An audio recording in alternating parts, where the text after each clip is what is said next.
Hello guys, just going to do a quick audio test before we start.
Hello guys, welcome to the flight sim.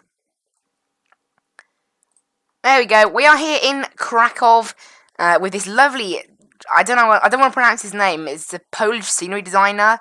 I'm going to totally mess up the name. It begins with a D. And yeah, I've totally forgotten. Honestly, if I tried to pronounce it, it would be a mess.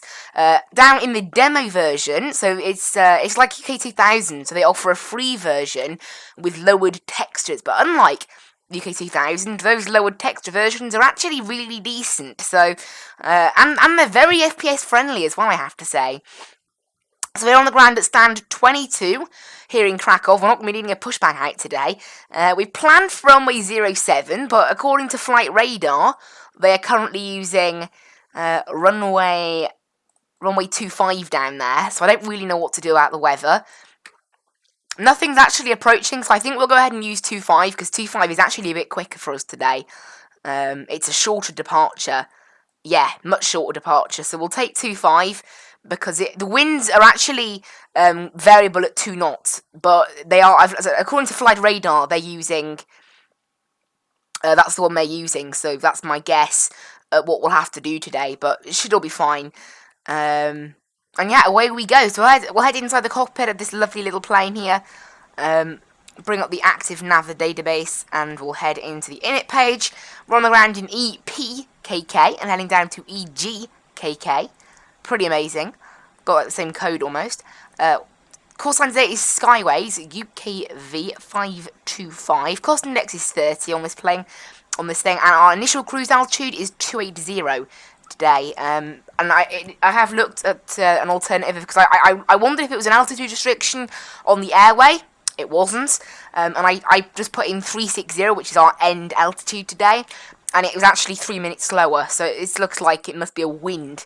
I have looked and there's no significant weather, but there must be a reason as to why we're doing that. So runway 25, actually, you know what, before we start doing any of this, let's get our load sorted. So we're on an A321 today, so a little bit larger. We've got 176 packs on board today, and we're taking 10.7 on the fuel. 10.7.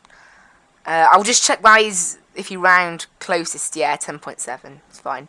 And then on the cargo, we're looking for a takeoff weight of 78.1. So 78.1.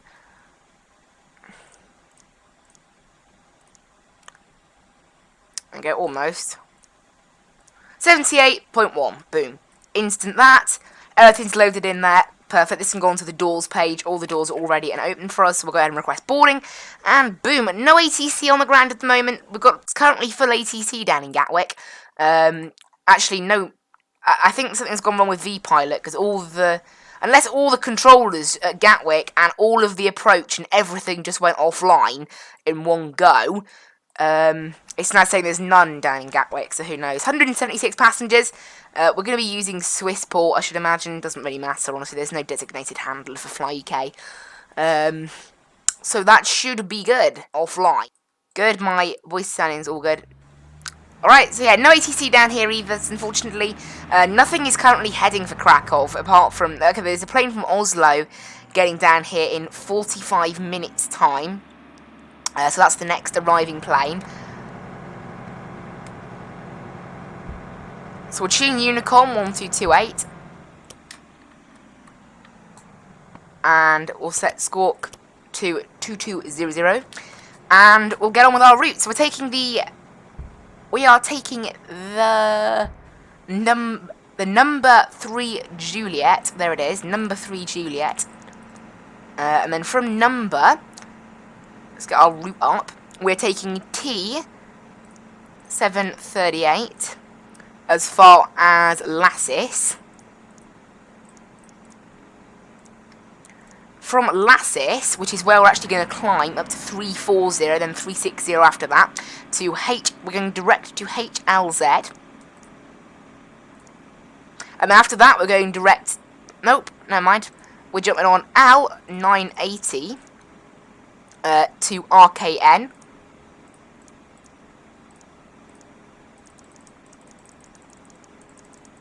And from RKN, we're going direct to Nigug.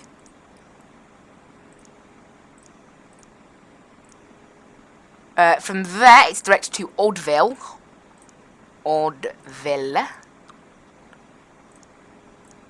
After that, it is direct to Galso.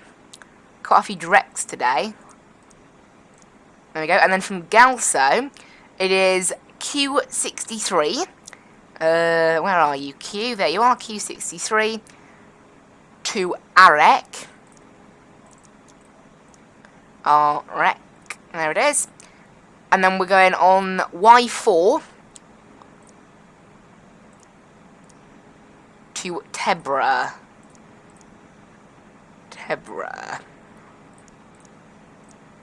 Perfect. That's all looking absolutely great. Fine.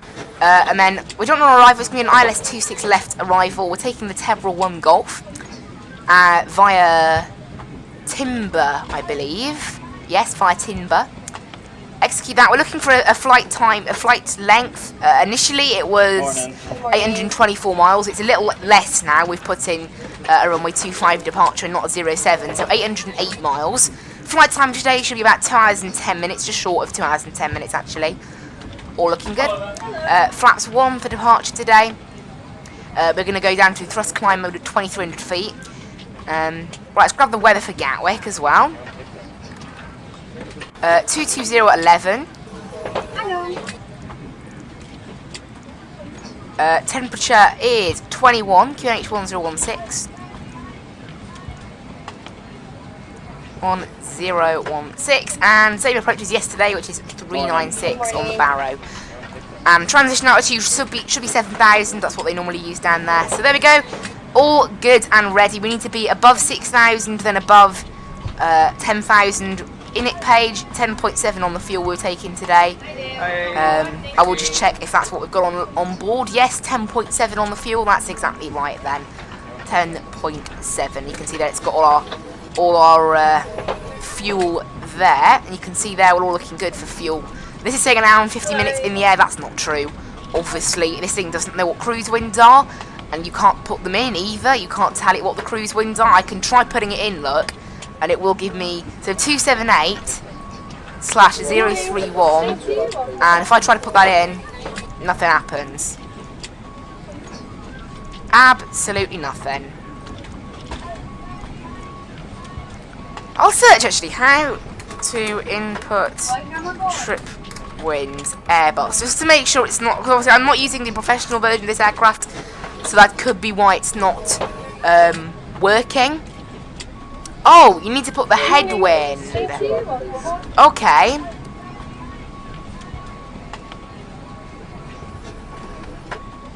Trip wind. So, but what else do you put then for wind? Hello. Thank you.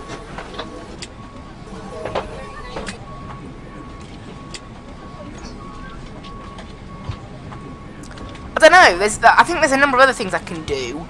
Maybe. In the cruise page or something.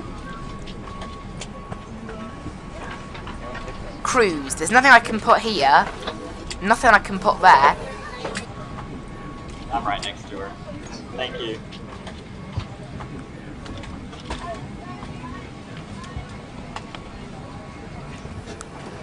So what I can do then is put in the average headwind or tailwind, which I don't know. So it's useless. Oh well. Okay, well, I'll just have to leave it then, I guess. Because it doesn't appear there's any other way I can put it in. This page doesn't move around anywhere. Okay, looks like that's it then. Looks like we're just stuck with not being able to do anything in terms of wind. I honestly can't see anything that apart from trip wind, which is slightly different. It's based on headwinds. So we are going to be getting a headwind today, but I don't know how to view... Here, no, that's wind. How to view headwind amount. Sim brief. Headwind component. Does that say?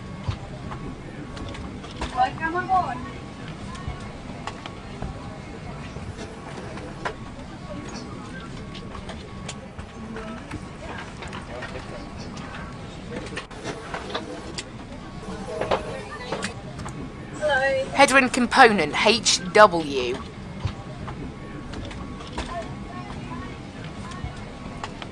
HW apparently, but I don't see that anywhere on here. Oh well, I guess we'll just have to leave it then if I can't find it. We will just have to leave it, I think. It's not in the wind information, interestingly enough. Good evening, All the weather. I'm doing good. Well, oh well, we'll just have to leave that then, I guess. We'll just have to leave it. So I would like to try and find a way of getting this thing to be more accurate with its wind, but I can't. It doesn't appear, and I can tell it. Weird.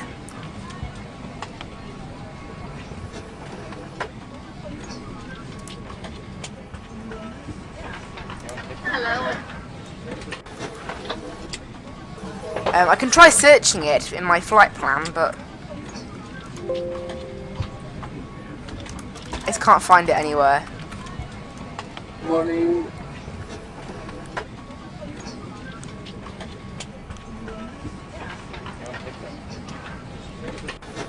Here you go, top of climb, minus 019. Hi, morning. That's not true.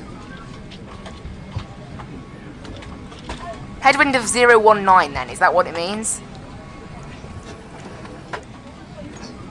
It doesn't even accept that. Hello. Okay, forget that then, it doesn't appear to... Plus 19. Nah, okay, you can't seem to put anything in there anyway, even if it was correct, so forget that. Forget that, I think we'll just have to leave it, won't we? Unfortunately, never mind. Never mind. So this isn't even the professional version of this aircraft, so that could also be why. Boarding has actually been completed while we've been waiting, so there we go. We can get everything sorted there. No pushback is needed today as well, so we can save ourselves a little bit of time through that. And we'll just check the weather again down in Krakow to make sure. Oh, there you go. It has actually changed now, so it's in favour of runway 25 as well. Alright, and we can get rid of all our ground services now. Apart from... Obviously, I don't know why there's a pushback tractor there, because we don't need a pushback. Can I tell GSX that I don't need a pushback? Can I do that? Can I say, like, no? Prepare for pushback. No, that's just... Oh... I don't want... How do I tell them I don't want them to push back? Okay, abort pushback. There we go. Well, that worked. However, I can now hear... Oh, dear. I can actually hear GSX. APU is available. So APU bleed on. External power off. I can now hear GSX just stuck.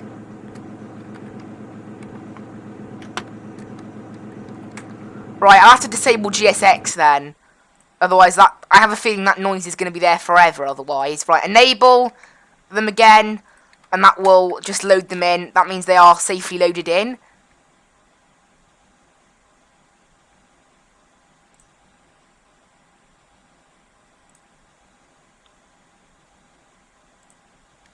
There. Okay. Is GSX working or not? I want to know this now for when we go to Gatwick. Okay, good. GSX is working. Okay. Just want to make sure. All the doors are shut and ready to go, so we can go ahead. We'll do an engine start on stand. So, we should all be good. And ready to go. Krakow traffic. Skyways 525 is doing an engine start on runway on stand 22. Then we'll taxi to runway 25 for the number 3 Juliet departure today. Krakow traffic. Alright, up to 280. Honestly, wasn't sure what departure we were taking then when I started that. That was a bit of a mistake. Alright, we'll go ahead and start our engines then. Obviously, no, we can just do an engine start on stand here.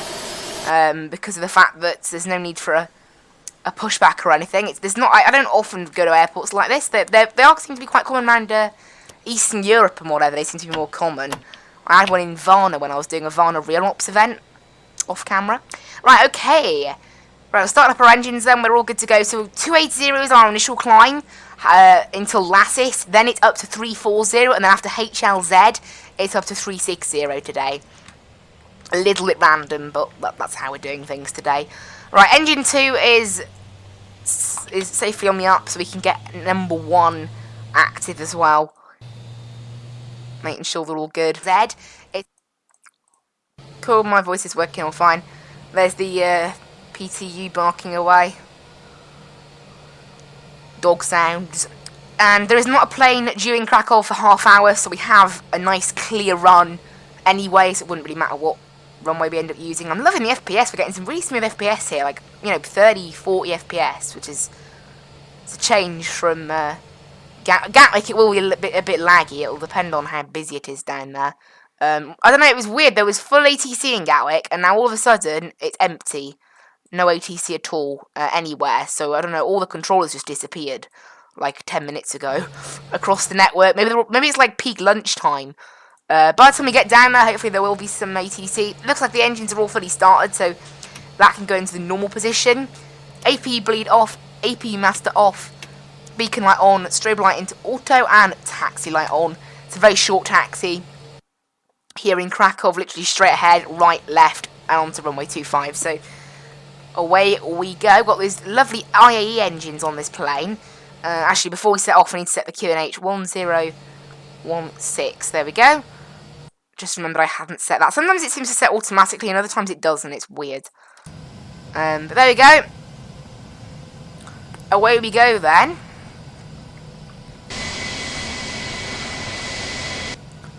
We'll do a quick takeoff test as well. We'll set our trim value to 0.8 up. Oh, steered a little bit off course there while I was looking down. Everything's there, go, no blue on the config. So, yeah, we're all good to go.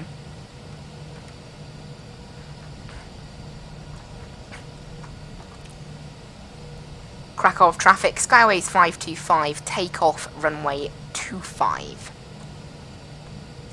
Doesn't look like we have anything. Obviously, we have our TCAS turned on. There's nothing approaching, so we're good to get out of here nice and quickly. Look at that, 19 minutes into the stream, and boom, we're already on our way.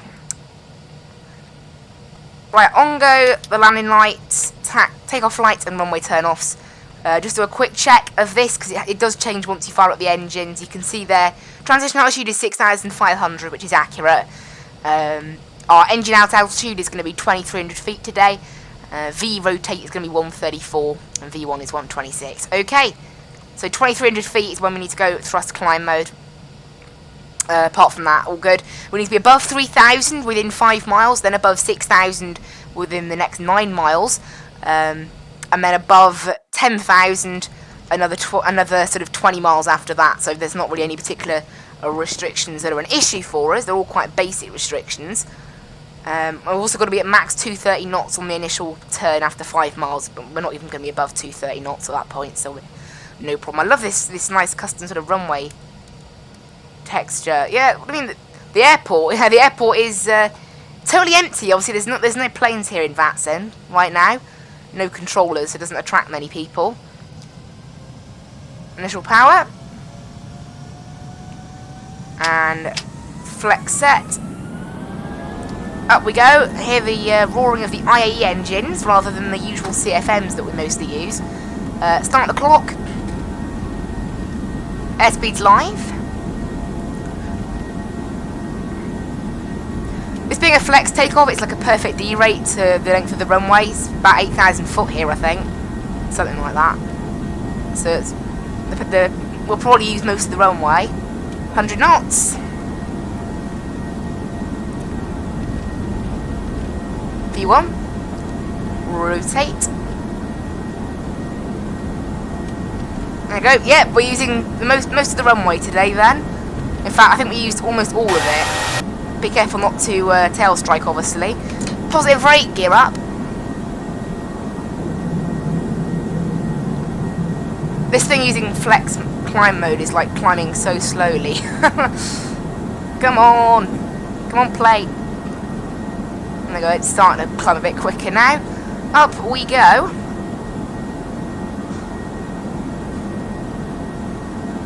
On the initial climb out now, starting to do about 2,000 feet per minute, a little bit better. The winds are so calm here as well, it's nice. Right, off go the runway turn-offs and the nose lights. And we can disarm the ground spoilers as well. Okay, we're now doing like 2,000 feet per minute, so a little bit better. Pretty good climb performance. And we shouldn't safely be above 3,000 at this next waypoint. This can go into 40 nautical mile range now. And there you go, there's 2,300 feet. Climb power is set. And we'll ease the plane down now to let it gain some speed.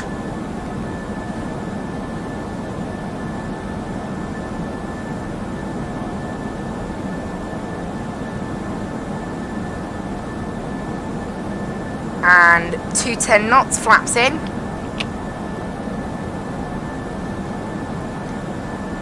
And once we pass this next waypoint, then we'll be good to go up to 250 knots after that. We can now go ahead and turn on the autopilot now as we're all good. Safely out of Krakow. And there we go, 250 knots is now active, so this thing will go up to 250 knots now before resuming the rest of its climb. Initially up to 280, then up to 340 at Lassis, and then 360 at HLZ. So a few step climbs today because of wind, I'm guessing, because it did change. It was quicker to stay at 280. I did try altering it. There's no significant weather though, so it was something else other than significant weather. But whatever it was clearly quicker. You know, I trust SimBrief, basically. SimBrief does know what it's doing most of the time when it comes to its flight planning and its cruise altitudes and all that sort of stuff. It's probably just because, like, it was laggy yesterday, but I'm getting such good FPS here. It is probably just because it was laggy yesterday. It's nuts, Vatsim. Like, it makes such a difference. Whether you have... I'll go standard pressure there as well. Yeah, it makes such a difference whether you have 30 planes in the area or 0. When there's 0, it's just so nice, so smooth. And then when there's 30, it's so laggy.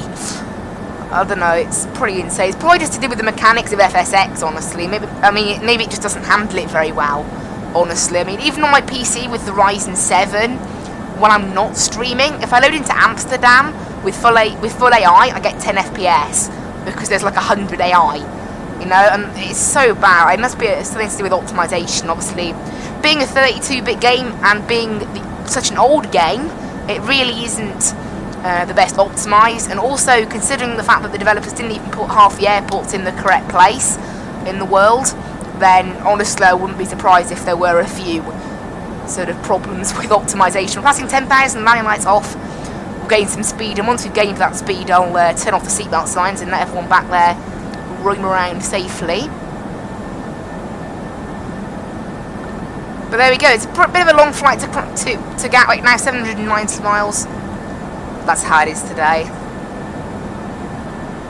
At the moment, oh that's why, at the moment, because of all the fuel we're taking, we can't even go up to 360 at the moment. We're limited at the moment to 345, so that's why we go up to 340 and then we go a bit further. That must be why. Right now this is saying our optimum is 325, so we can't even go much higher than that. Interesting. I mean, I know we're taking quite a bit of fuel on board maybe, but still.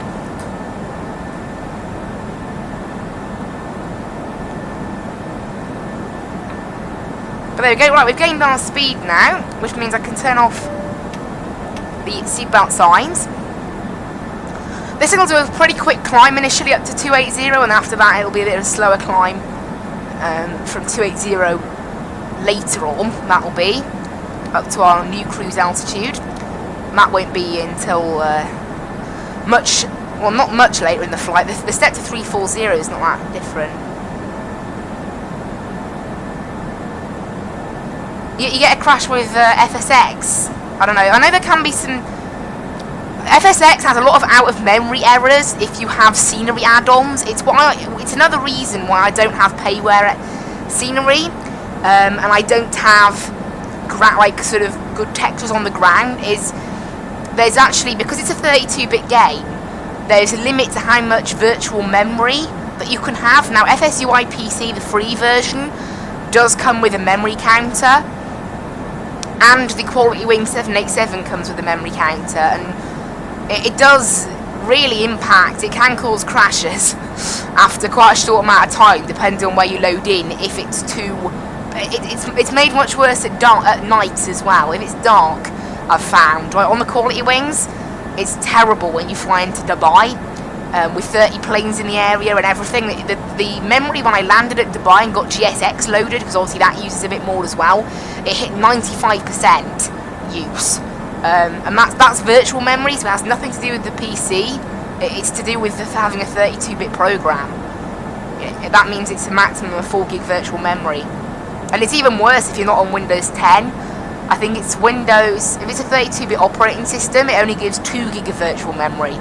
But I think most people are on Windows 10 or 8 or 10, I think, apply, and maybe even 7. I don't know enough about that sort of thing, but yeah. So obviously that's the sort of, this game was made for that, so.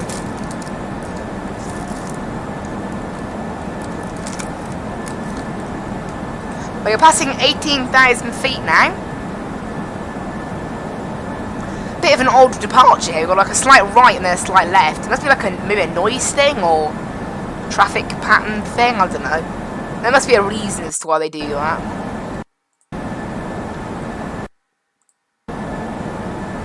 But yeah, this thing's doing pretty good on the climb right now. Hopefully our maximum climb will actually go above 360 by the time we reach HLZ. However, I don't know that. By the way, I don't know, this plane's top of the climb things are always wrong. However, I can't actually see a thing on here for our top of climb. This thing's, what, 90 miles to get 8,000 feet? That's not accurate. You can't trust this plane's way of working anything out. It's probably because we've got such strong headwinds, but unfortunately I can't enter them in. So I can't wait to get a proper Airbus in this next flight sim. Because as I said, this Airbus that I've got here, I bought it as my first plane. It was like my step into flight sim. So I didn't realise it's actually the sort of more casual sim version.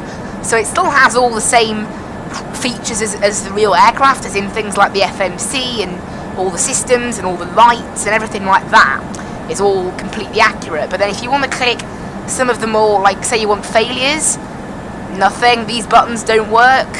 They're not clickable. If you want to do stuff like that, it just doesn't work.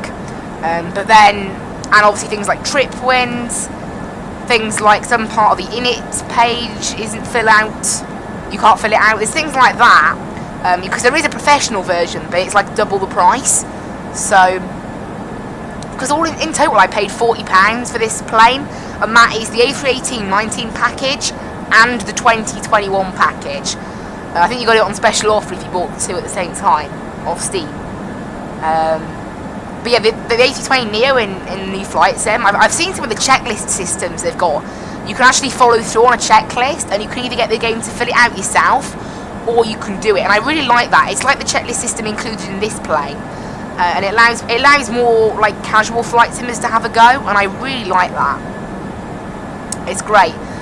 So it means that the new flight sim can be as complicated or as easy as you want. You can literally hop in and click auto checklist complete and it will do all the setups for you, or you can run through and do it yourself, or you can just do it without a checklist if you want. But I quite like having the checklist there, at least to learn it at first, and then maybe after that start to do it yourself. But it's really nice. This new flight sim, so I did sign up for the closed beta should I get accepted onto it, but today was actually the last day to do it, so I highly doubt I'll get accepted at this point. And even if I did get accepted onto the closed beta, I wouldn't be allowed to stream it or anything. But so I have made an account with them and gone. You know, I've signed up to the I think it's called the Insider Program. Literally, anyone who makes an account gets put on it, and then you get put on a list. And if you're lucky enough, they'll send you an email saying, "Here's the beta build. Have a go." But I doubt that, because I think today was the last day to apply for it.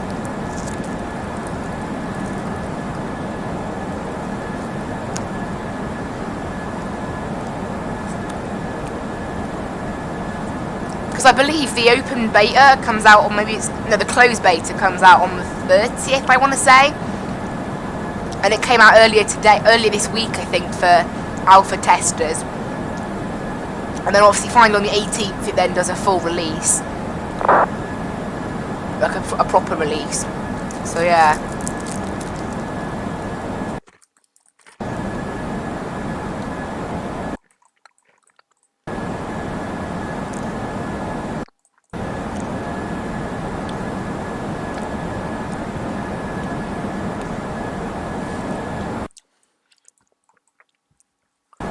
There you go, we're approaching flight level 280, we're going to be here now until Lassis, and then we're allowed up to 340, and then after that we'll be allowed up to 360.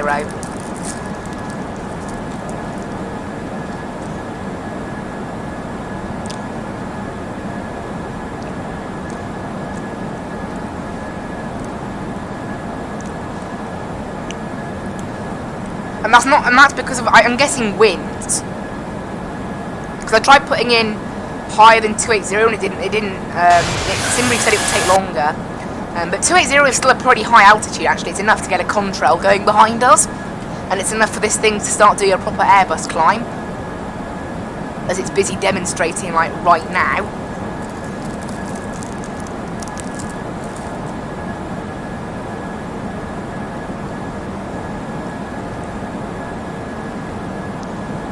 This A321 is actually pretty quick with the IE engines. Like the true airspeed is actually quite high. Looking at this right now.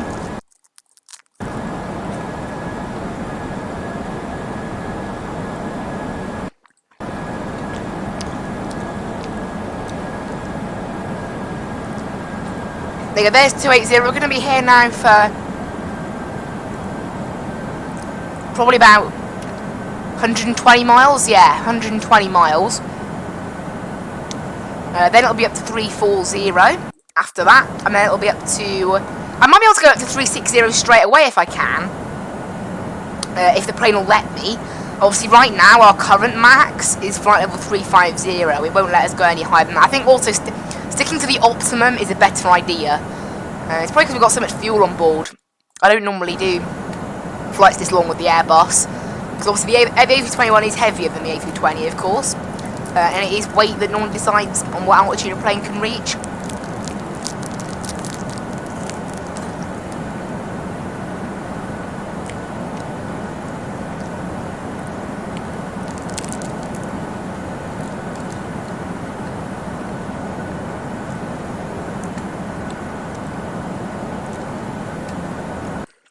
I think the absolute max of this plane, I believe, is like, is it 39,000 the service ceiling? Yeah, 39,000 according to Fly UK. That's our absolute max. If we were like really, if we had like say 10 passengers, not much cargo. I mean, even on a short flight, say we were doing like Dublin to Gatwick, that's generally light enough. Unless you have like a full cargo load or something, it's generally light enough to go up to 390.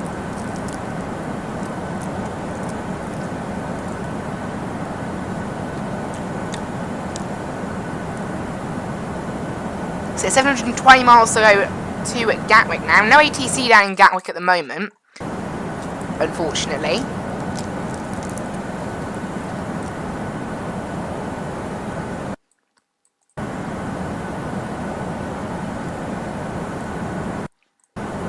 However, weirdly, someone has staffed Farnborough Approach, as in like the GA airfield. And someone's also doing Chichester Goodwood Tower, and another person's doing Red Hill Tower. So there's a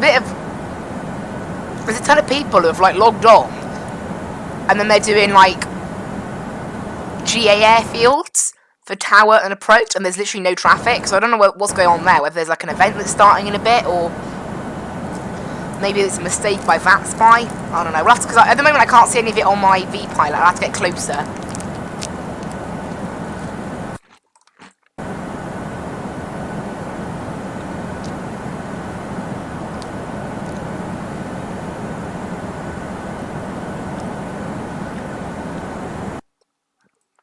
So let's get a bit closer. At the moment, it doesn't look like we're going to have an ATC all day, unfortunately. Bit of a shame. Never mind.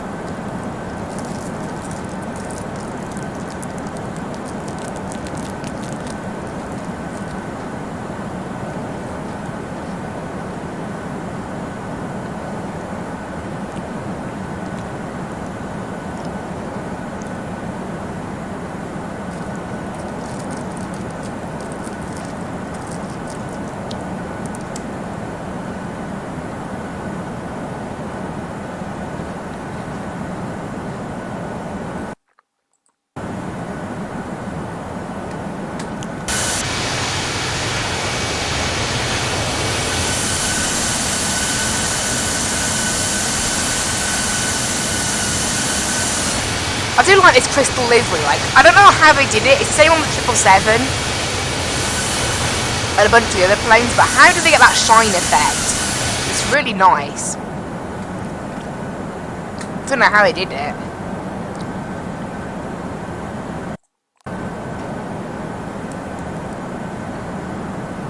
Also, guys, I have recently been flying around New Zealand a little bit on the flight sim with the default ATC, because you could do some quite nice sort of short IFR flights. And the FSX ATC are actually pretty decent. They're not great at manoeuvring around terrain, though I have crashed into terrain a few times in clouds. Thanks to the fact that they just don't acknowledge terrain, they just expect you to turn right or left directly into terrain. So, and obviously the in-game GPS isn't particularly helpful, or with that either. But yeah. So you can see there, right now our max is still is 350, optimum is 330. So not even, 340 is not even our optimum altitude yet, so I'm going to stay where I am for now. I'll make sure that the wind that's plugged in for Gatwick is correct, 210 at 7. So the wind's calmed down a lot down in Gatwick then, 7 knots is a lot calmer than 11 knots. It's quite nice. Everything else probably the same. 22 degrees. Well, it's warmed up a little bit as well. There we go. There's still 700 miles to get down there, so the wind will probably not. The weather will probably drastically change by the time we actually get there. But yeah, all looking good at the moment. I will just grab the winds. I'll have a little look at the winds to see if we are benefiting anything by climbing higher. I don't really know how to read wind charts, I'll be honest, because it doesn't tell you numbers. It doesn't tell you how strong the winds are. It just tells you an arrow. Like, how's an arrow supposed to help? Here you go. But on the weather charts, however, the significant weather charts, it does tell you how strong the wind actually is. So down here at 300, we're going to have a headwind of 43 the whole way. And then if we head up to 340, it's 53 the whole way. And then if we make it up to 390, it's also 53 roughly all the way. So I don't really understand the reasoning for our it's like staying down here at 280, but because the wind is seeming like it doesn't really make any difference. It must be something else.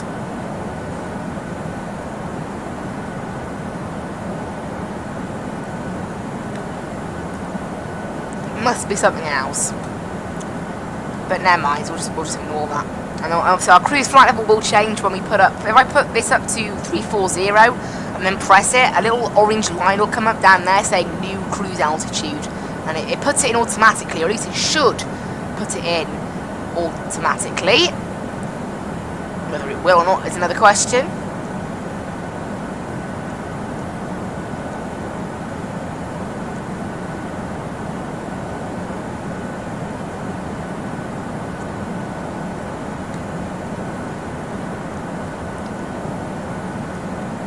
Obviously, we are a little bit quicker in this plane as well, because unlike in the A320 where Fly UK used cost index 25, we're using cost index 30.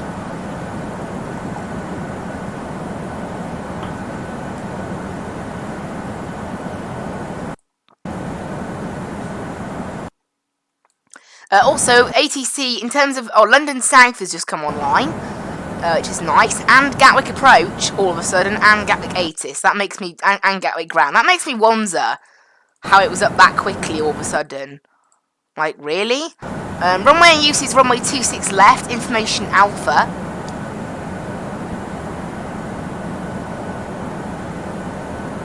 Transition level is 7,000, which we've already got plugged in. Great, it looks like they're all good with what we're doing. Alright, so it looks like we might have some ATC down in Gatwick then, that looks nice. And London, if that maintains. At the moment, I'm not going to pre-tune any frequencies because, so by the time we get down there, you know, it'll be an hour and a half later. So because there's quite a high chance that a lot of those won't be online anymore.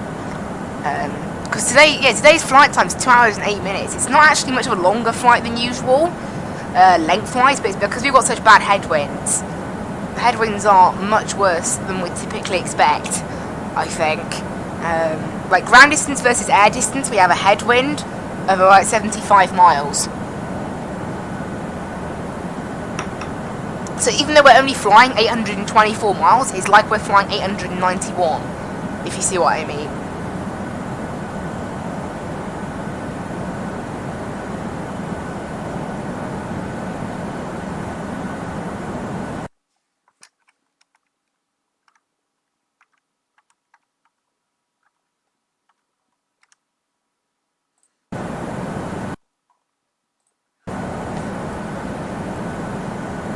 Yeah, it's all looking good, but as you can see there, this ETA will massively slip by the time we actually get there. It's, you know, even our overlay, which is going direct, is saying the same thing. So it's a shame I can't put in the cruise winds. I tried it, you guys saw me earlier. Hang on a minute, why is nothing working?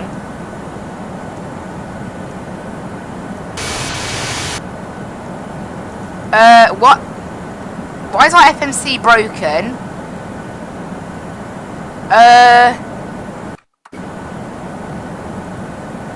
Guys, our FMC is broken.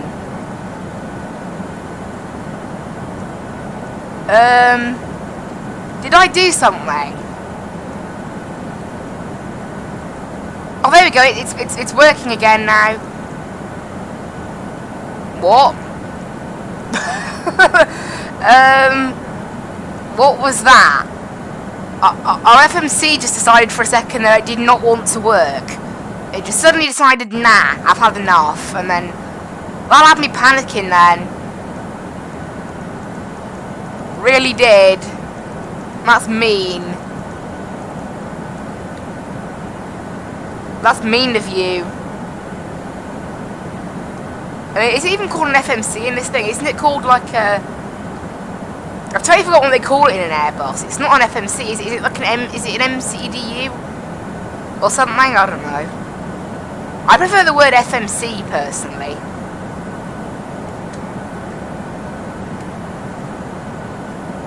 Yeah, look, MCDU. Shift 2. You can see there. It is MCDU. That's what they call it. I prefer FMC, personally. Flight Management Computer. What even does... what does MCD use, like, management computer or something? I don't know.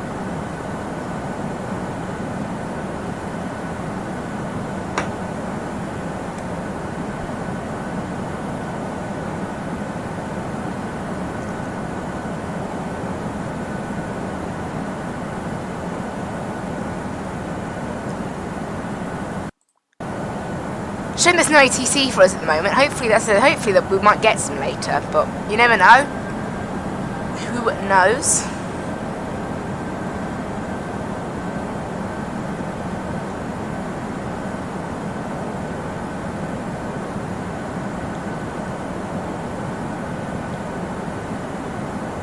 Oh my god, last hit is actually coming up in 40 miles now.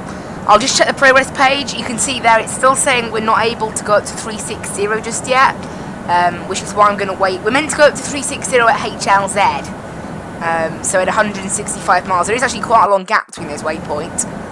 You know, 165 miles, longest gap for the whole flight by far. HLZ is the Herlingen VOR, and then DLE is Liner.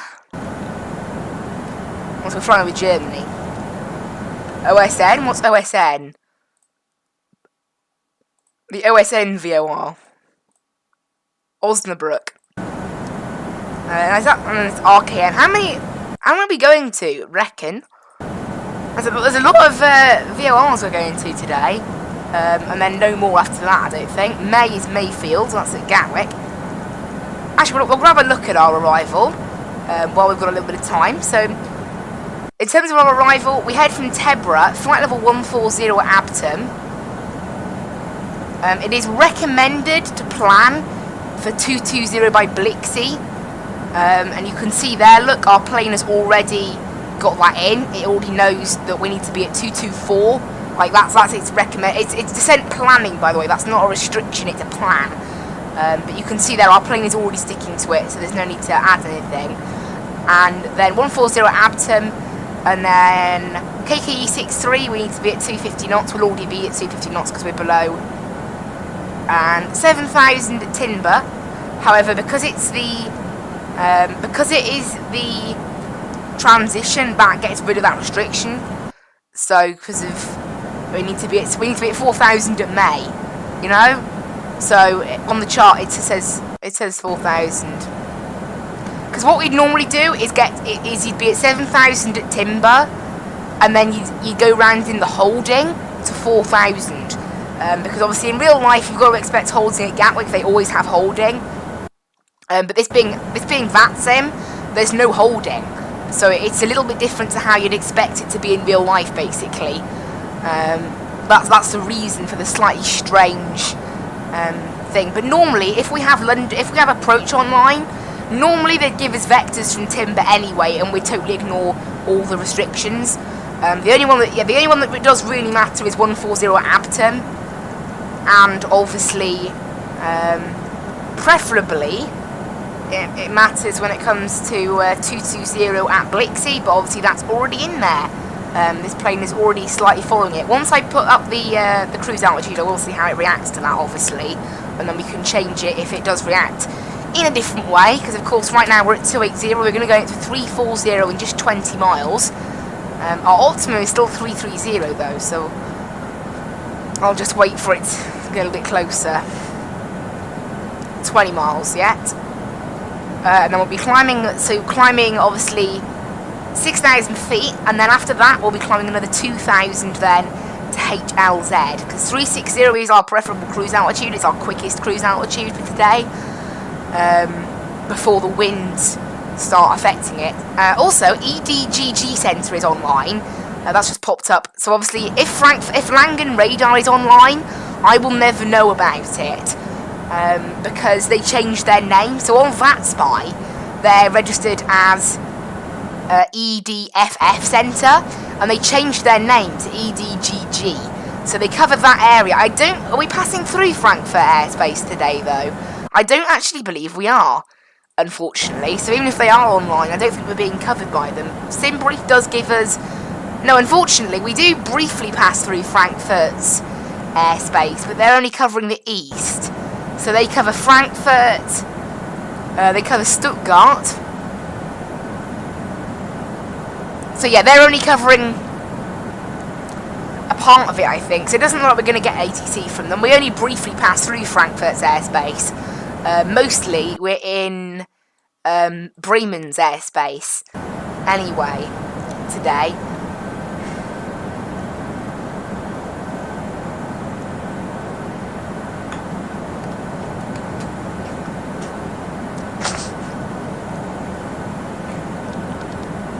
Right, well, we're up to 34.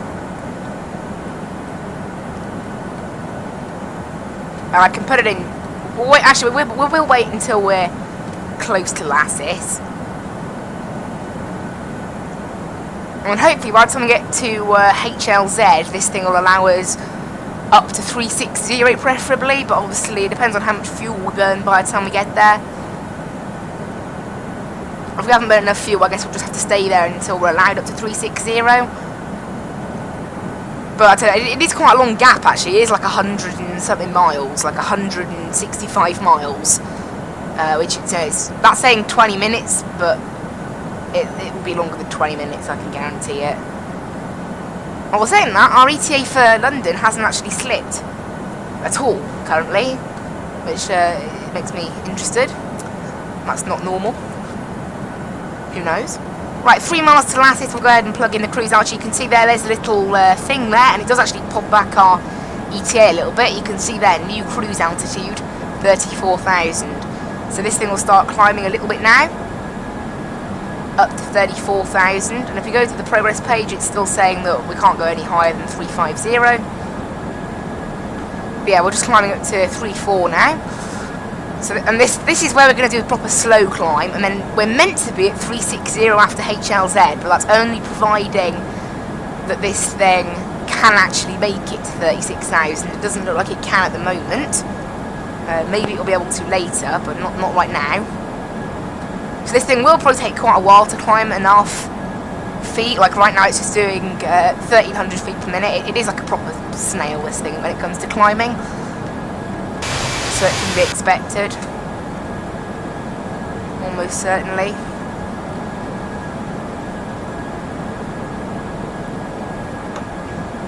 Oh, also guys, I didn't mention earlier, but the Motorsport Manager Series tomorrow has been delayed to 3 PM BST, and it may be moved or cancelled at short notice. What it is, I'm going out on Friday, and I have no... I'm guessing I'll be back in time for 3. I won't be in time back for 1:15.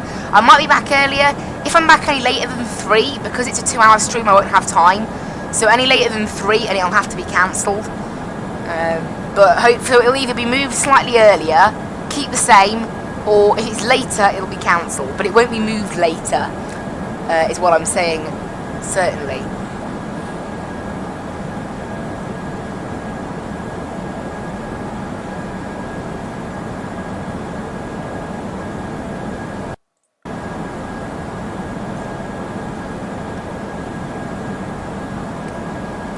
You see, this thing thinks it'll take 20 miles for us to get up to 340. Hopefully we will actually burn quite a bit of fuel making our way up here, so that might knock our max up a bit. I don't know. We'll have to wait and see. I guess it's going to take us... it is going to take us a good 20 minutes to even get to HLZ, so I'll judge it by the time we're there. Obviously, if I can't go any higher, I have to stay at an even altitude on this flight, so we'll just stay at 340 if I can't do anything else. Obviously. It's quite unusual to be doing a step climb on a flight like this. I mean, it's not the longest of flights, and I don't normally do these flights in an Airbus either, but we are today.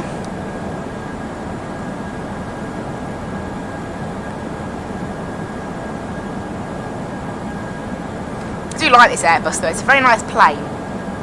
Very nice plane.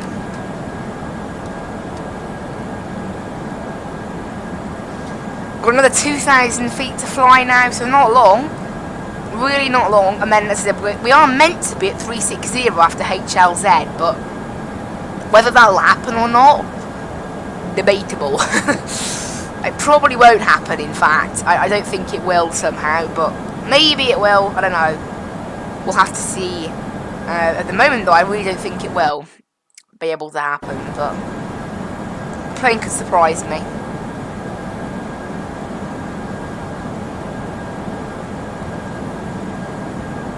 I don't really know what this thing's fuel burn's even like that much. I'll have to take off my headset now, briefly, which is why it might have gone a bit quiet then. There we go. All good. Hopefully no one's screaming on the mic when we get to Gatwick. That was unbelievable. That's Speedbird yesterday. I don't think I've ever heard anyone so loud in my life on Vatsim. They must have had their mic volume cranked up to max, because mine is actually on +10, my mic. It's on +10 for Vatsim and +13 for OBS. I'm guessing it, well, that's if VPilot measures in decibels. I've got it in +13 decibels on OBS. Obviously you can just turn it down in OBS as well. You can of course just turn it down, so you know. Right, there you go, there's 340. We're not allowed any higher at the moment, because that max needs to preferably say 370, going right to the max, or at least 365. Going right to the max maybe isn't the best. But I'll stick with what we've got. There you go, 340.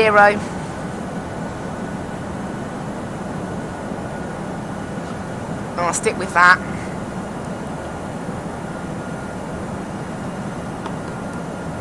For a bit now. So now it's 421 miles to descent. Obviously it will not back our descent. It'll move forward our descent. We're still saying 220 by Blixie though, so I don't need to put that in as a restriction. Because if a controller does even choose to enforce it, but they might not, a restriction outside the star is very rarely properly enforced by ATC anyway. I mean, if anything, actually, it might even be in not English. It might not be in the UK airspace. I don't know where we enter the UK airspace. I'm looking now, and I think it might be a little bit further on from Blixie that we enter airspace. I think not Suma.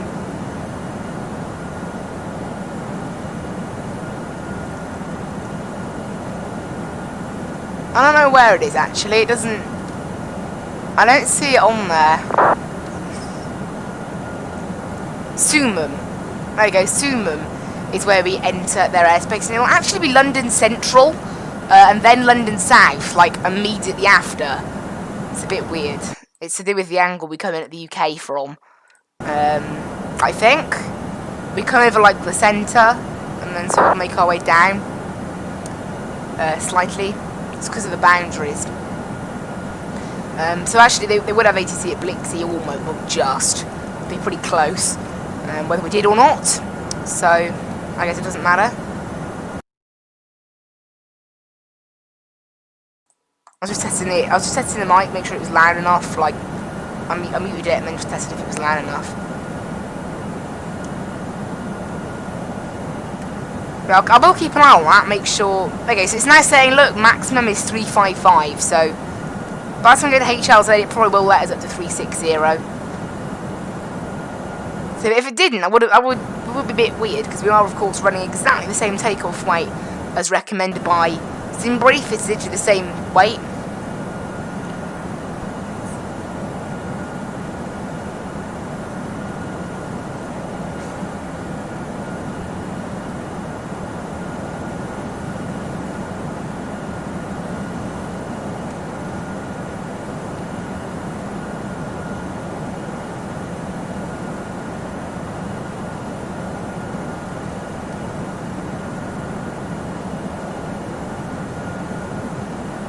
They're pretty good at the moment.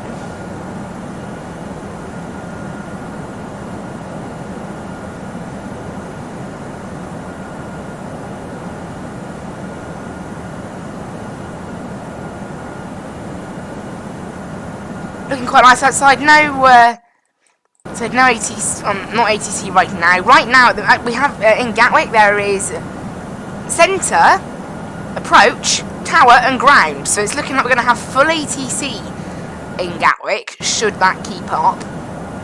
Obviously by the time we get there, it'll be a bit later by the time we get there, obviously, so that may not be true, probably won't be true by the time we get there, but it has the possibility.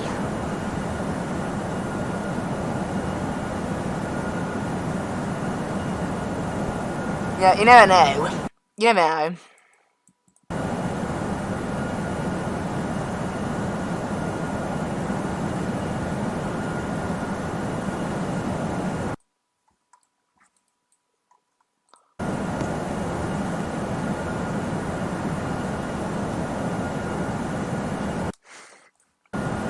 But yeah, we're actually just over Bremen airspace right now. That's where we are. Over.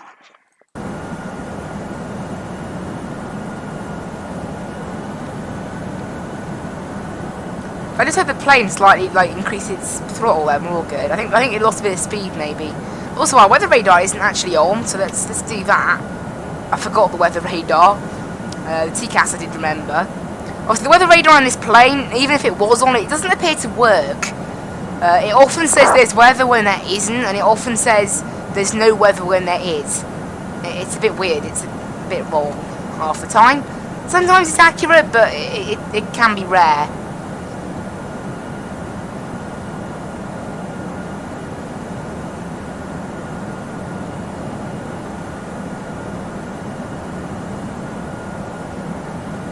But yeah, just 97 miles to HLZ. I said, by the time we get down there, I think it'll be okay. Also, I just looked at the thumbnail of our stream today, and it reminded me I haven't actually got a picture of the A321 in my library, so let's go ahead and do that now.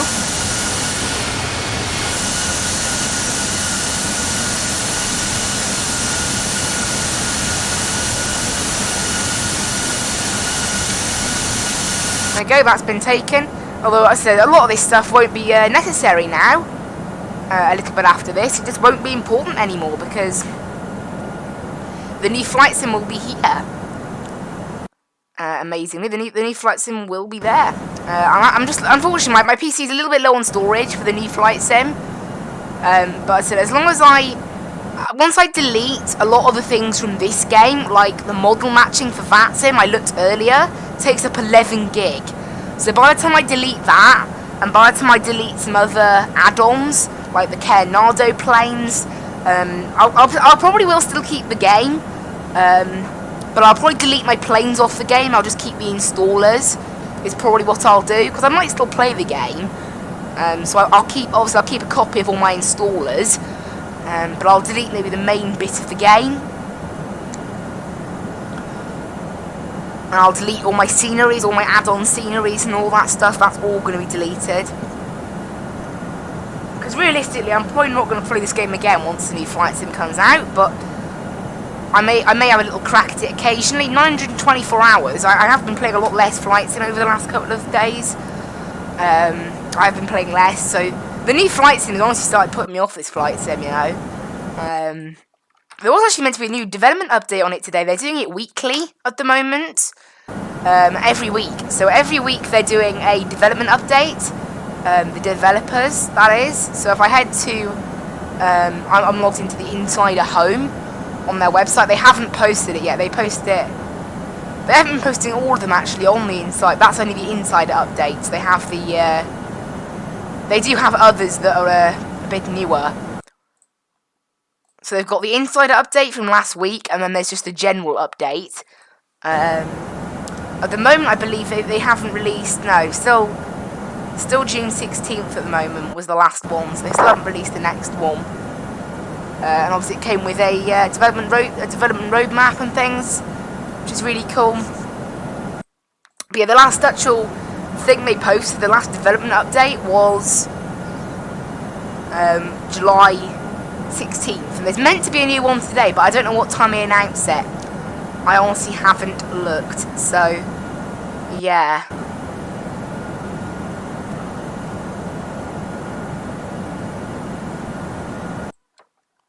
But yeah, I'm very excited about this new flight sim. I've got to say, it's going to be very big.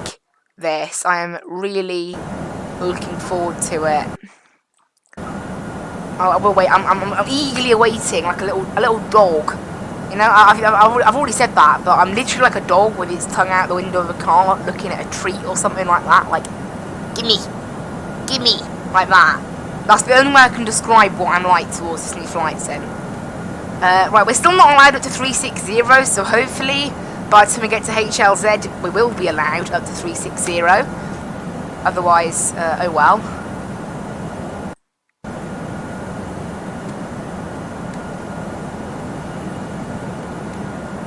Also, my FPS has just gone down to 20.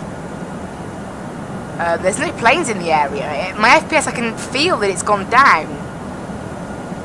I'm not even near any big airports. Weird. It's gone back to normal now. I was hitting like just below 20. It's gone back to 30 now. That was weird. The FPS just suddenly stuttered at brief. Maybe it was loading into new terrain. You can see there 405 miles to go currently. And our ETA actually slipped by 4 minutes on our overlay, so we must have slowed down climbing higher. We must have. Interestingly enough.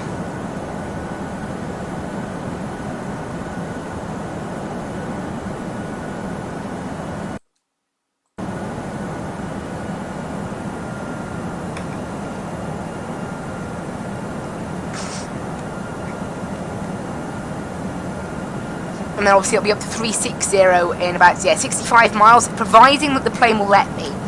Right now, I'm not allowed to go any higher than 355, so I'll have to see.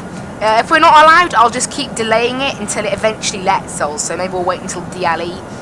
I can actually just do it in between waypoints as well. It doesn't have to be an exact waypoint.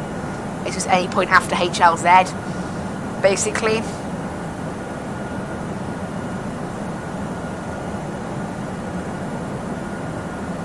So yeah, that's how it's going to work.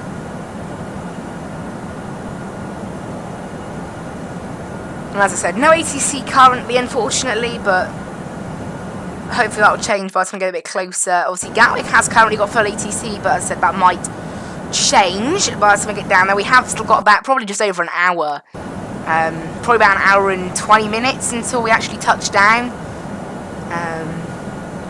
So, you know, we've got plenty of time, because the estimated flight time was 2 hours and 8 minutes. Sometimes sim brief can be a bit long, and obviously we did also save ourselves 20 miles by taking runway 25 in Krakow and not 07. Now 20 miles, you know, doesn't make a massive difference, but it probably made 1 or 2 minutes difference. So the time given by sim brief might be slightly smaller. But yeah, it's a pretty nice little flight this. I do enjoy flying the A321. I'm getting that low FPS again. It's when I first start moving the camera, then it starts to head up again. It's weird. There's two planes in the area now. There's an Emirates and a 73. Remember, it appears there's like a little mini event going on between friends, between Copenhagen and Munich. I don't think it's an official event. I don't think there's really any events on today. It's a Thursday. Thursday's like ghost town for Vatsim. There's literally never any events. I think they have Hamburg Thursdays now, so it's not totally neglected, but still pretty quiet. And obviously Hamburg is a night thing, and that doesn't involve Hamburg either. The accuracy of the GPS is high. That benefits quite a bit.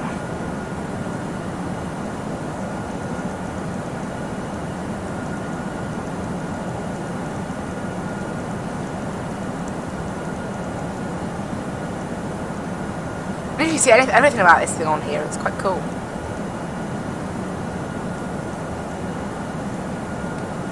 So I can't wait for the A320 Neo though. I'm definitely doing some cold and dark stuff on the new flight sim. So when the new flight sim comes out, I am going to have a week without streaming to just test everything.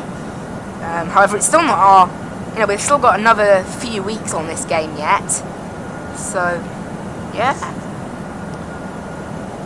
As I said, like, I just can't wait. I'm, like, too excited. I was quite disappointed that they delayed Train Sim World. I really was. I was looking forward to that on the 6th of August to tide me over until the new one, but I did get myself Civilization 5 though. Bit of an odd game, but it's really good fun actually. Yeah, it's perfect. I'm calling it my bored game. So when I'm like a bit bored, it's a game that you can easily sink a few hours into. So it's perfect to last me.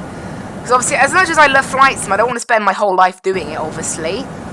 You know, I've got other games to be playing. I've got racing games that I enjoy and plenty. Obviously, if you guys want to see maybe something to do with F1 2020, I've already started the My Team career mode, so probably not that.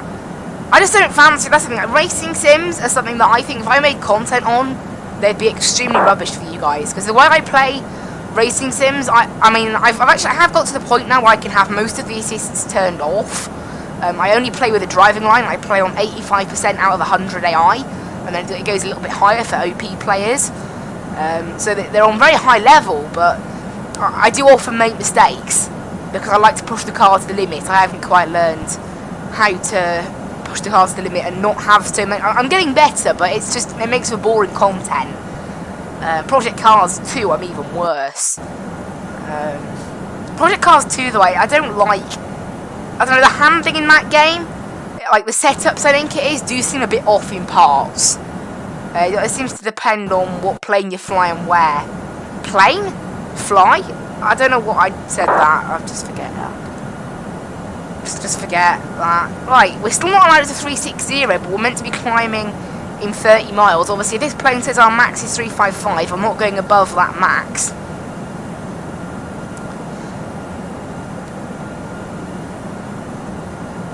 I'm guessing that stands for recommended max. So I'm not going any higher than that.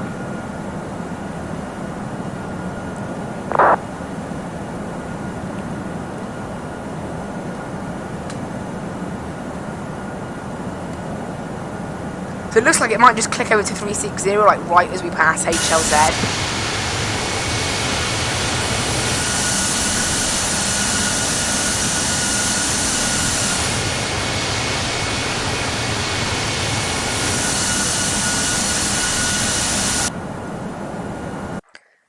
I think FlyK even have an arrangement where it's like, I think, yeah, 220. Okay, according to FlyK, this plane takes 185, but according to this, it takes 220, so that's a little bit unusual. I think the passenger weight, by the way, the passenger weight is 85 kilos on FlyUK.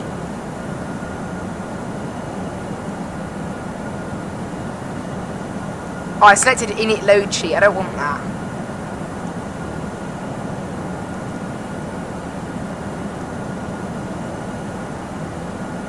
Have I just caused some weirdness to happen? Oh good, we're okay. That may have been a little bit heavier, that may have confused the game. But yeah, it's 85 kilos, oh, there you go, it's because it's put us back down now. I can't instant load that, by the way, I can't change, that's what it is, look, you can't change the weight while flying to make sure. But yeah, according to FlyUK, I think 85 kilos is average, so 14,784 divided by 176 gets you 84. Oh no, 84! Not 85. So FlyUK use 84. At least for this flight, it's 84. It's because they have children and adults on FlyUK, but they don't tell you which is which. Bit confusing. Alright, 84 it is then. We'll let that load in. There it is.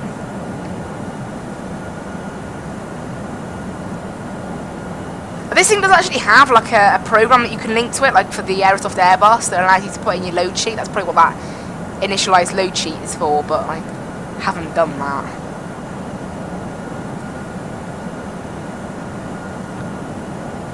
Also, I'm just going to try something. If you press this, it actually prints to your printer, from what I remember. So I just pressed it then, and it actually apparently does send something to the printer. I have to test that. Yeah. Wow. That's amazing. I don't think it can understand the printer, honestly. That's great.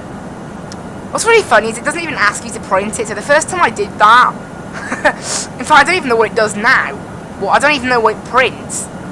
I just think it's quite funny. Oh dear. Why does it do that? That's what I want to know. Is like, how does it do that?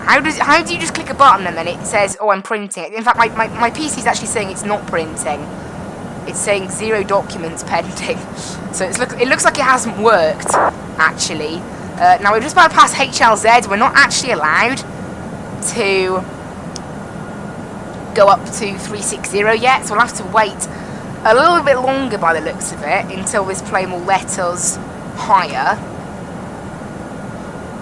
But it doesn't want to go any higher.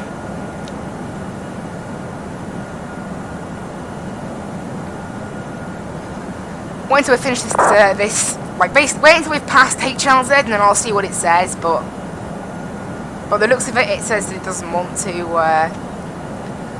climb just yet, even though we're meant to. Yeah, I can try putting in 360 and I'll see what it happens. So 360, this says, oh, never mind, it's letting us climb. Well, I'll see what happens, but if there are like red lines there and we can't go up any further, then I'll have to see to that. But I think we should be okay, honestly. I don't know, it's weird that SimBrief would plan something this plane isn't capable of. Weirdly, it has just let us select 360. If we weren't able, it would say cruise out unavailable. Is what it would say. It would come up with a little error message. So the fact we didn't get that error message implies that it's okay, but who knows? We'll wait and see. You can see it's doing a very, very slow climb right now. That's how this plane does it. World's slowest climb. Just like, unfortunately, that's just how this plane does it. And yeah, 360 then, which is we'll see if this plane has anything to say about it. When we pass 355, if there's like red lines, I'll have to stop.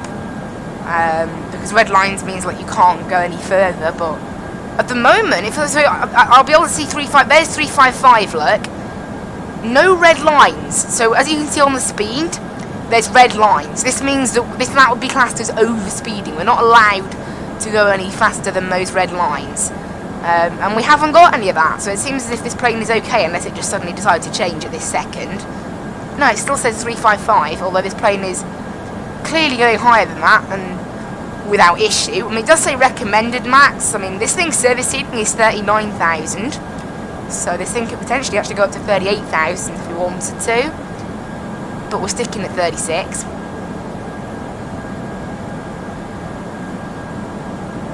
And we have gained a little bit of speed, I think, as well, maybe. I don't know. I think we have gained a touch of speed. And you can see there that the plane has clearly had no issue with being at 360, because it's just done it no problem. So, whatever, I guess. But that's probably moved our top of descent a little bit further forward. 270 miles. So I'm just going to do a quick sum to make sure that our descent is okay. 270, 420. So 270 minus 420, other way around. I'll redo it. 267, 421.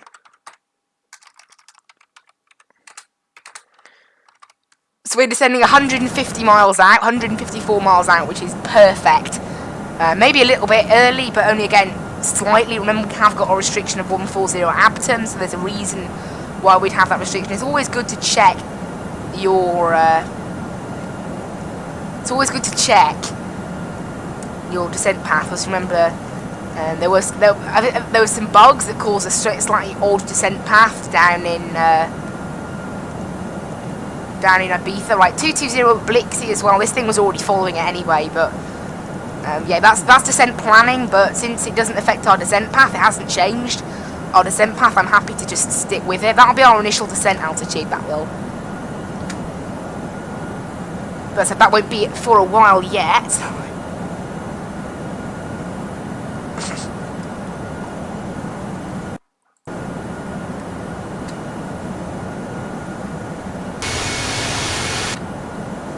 that'll be our initial descent, 220, and then it'll be 140 level by Abtom. Now I may we may have London Central first, then we may have London South. I'll have to wait and see who tunes us.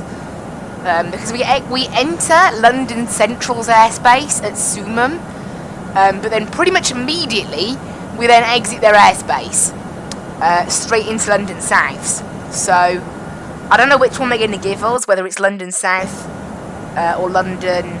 I'll have a guess at London South, honestly. 129425.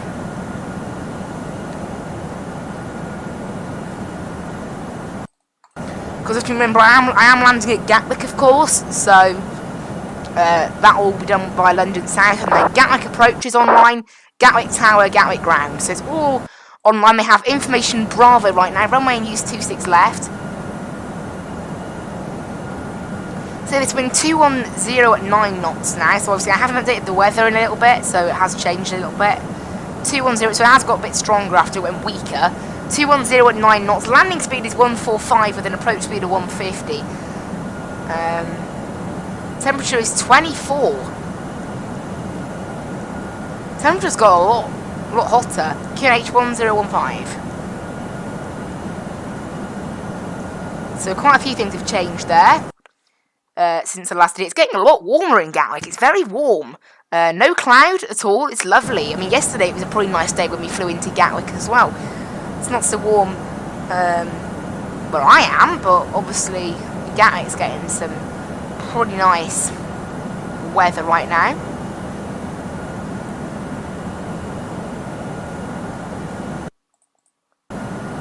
It wasn't nice in Manchester yesterday either, was it? It was pretty horrible.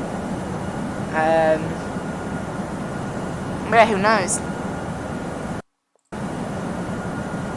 Only 6 planes on the ground in Gatwick right now, so it's not that busy.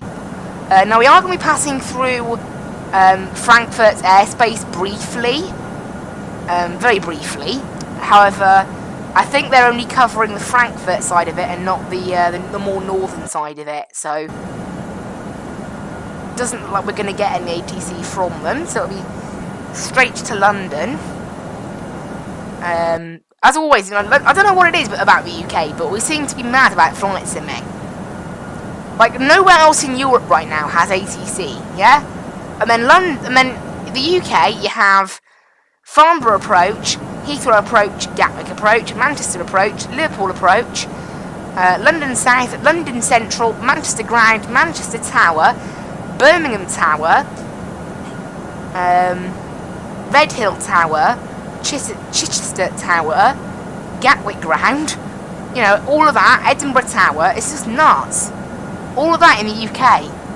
It's so busy. I don't know what it is. I don't know, I guess people from the UK just love flight sim. I love flight sim, I guess, but pretty random. Amazing though.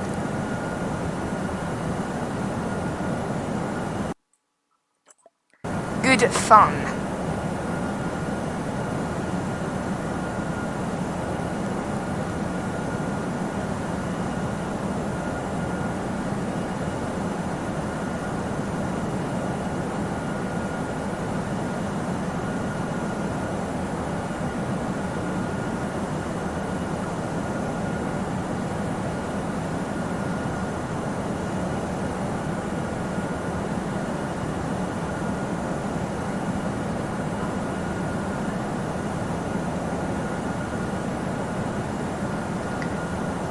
Yeah, I'm just thinking about the new flight sim. Like, I think it's just so insane, isn't it? What you can do in it, you know? It's pretty mad.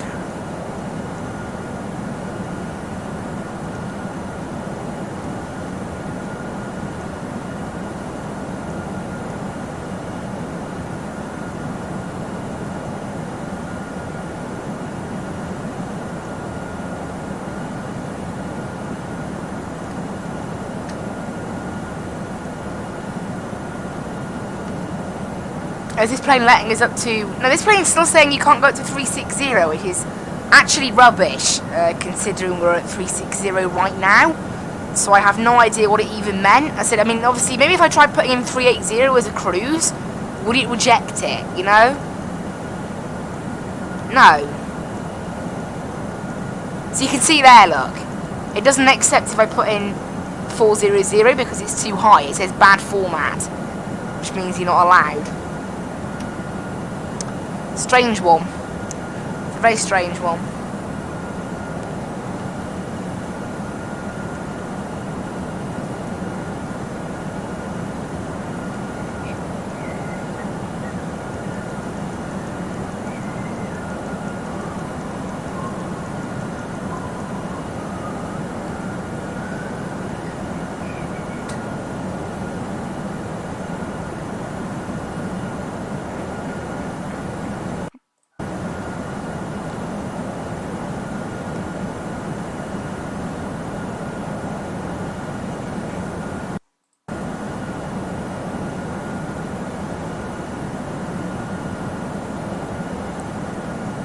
Once we land down in Gatwick as well, it'll be the usual sort of land on 26 left, same as yesterday, and then hopefully if we get given a choice, taxi down to Pier 6 of area. So yesterday we got given stand 142, which isn't in the scenery. There's a number of stands that aren't in this UK 2000 scenery for some reason.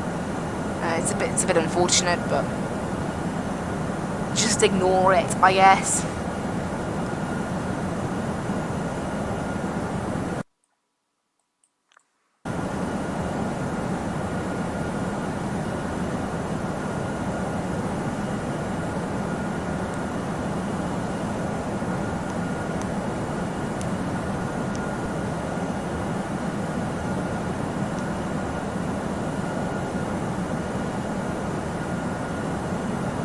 I just noticed they got rid of like stand 109 at Gatwick.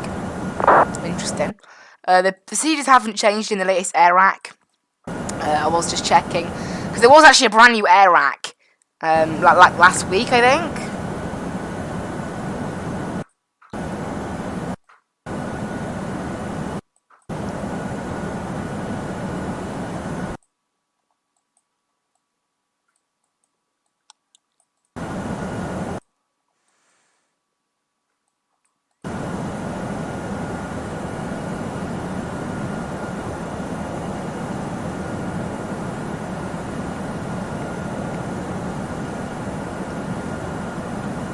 Nine miles to Mopsa. We are descending in just 200 miles actually, so not that long, about half hour from now it will probably be. So this flight actually has flown by.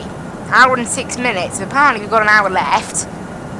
This plane is saying we have 45 minutes, but don't trust this plane's system. Honestly, I trust the overlay before I trust this, and the overlay is based on going direct to this current speed. It's that bad. It's literally that bad. Now the overlay does actually have a system where you can view like ETA rather than ET. No, you can view ETE rather than ETA. Like that's how I initially intended it, but unfortunately you can't view that anymore.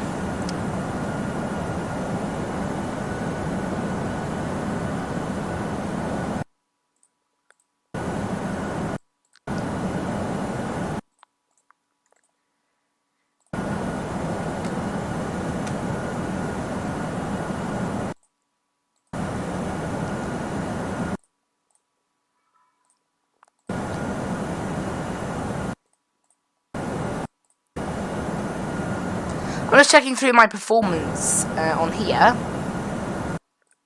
So you can see there's the ETA look. 47 minutes, but obviously that's not accurate ever because it's it depends on the speed. So it only changes when our speed changes. It's a weird bug I've noticed. So yeah.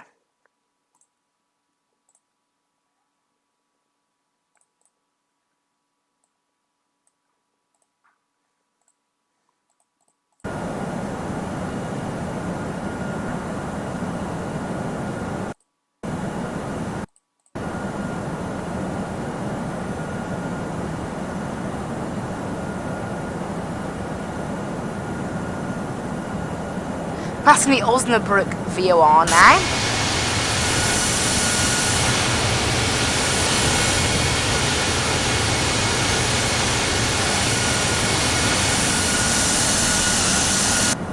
I'm hoping this overlay does work with the new flight sim, by the way. I said basically everything on the right side of the overlay I can still keep, even if the overlay doesn't work. But on the left side I can't actually, unfortunately, do anything.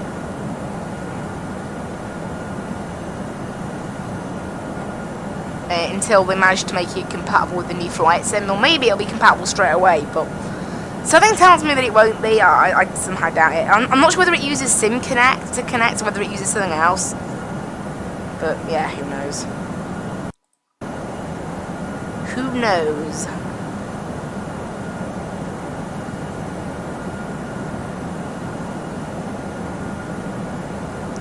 Currently we are just back passing to Frankfurt airspace. We haven't been sent to contact me, so they're probably controlling a different area of Frankfurt is my guess.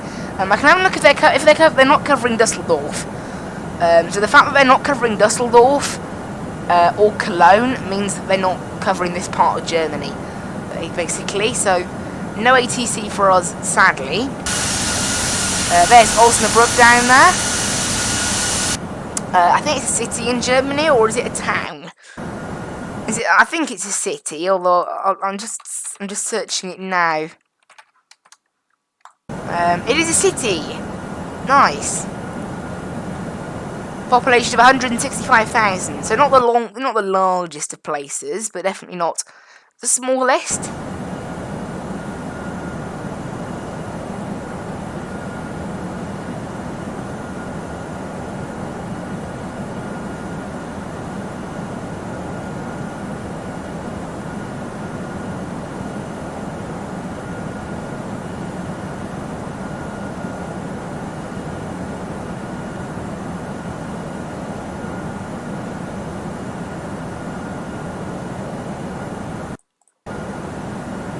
But yeah, pretty good. Pretty good. And then obviously, yeah, we do have London South and London Central. I don't think London Central will be providing ATC today. I think it'll probably be the other centre. Also, now I've turned off like bean overlay, because there was a bunch of things turned off. Basically, I turned off parts of it. Things like heading, because you can get it to read out what heading you're currently at and things. I don't have them included in my overlay, so the fact that I've turned them off seems to improve FPS, like because it maybe isn't taking it from the sim. I don't know whether that makes much of a difference, but yeah, interesting. Seems to have made a difference.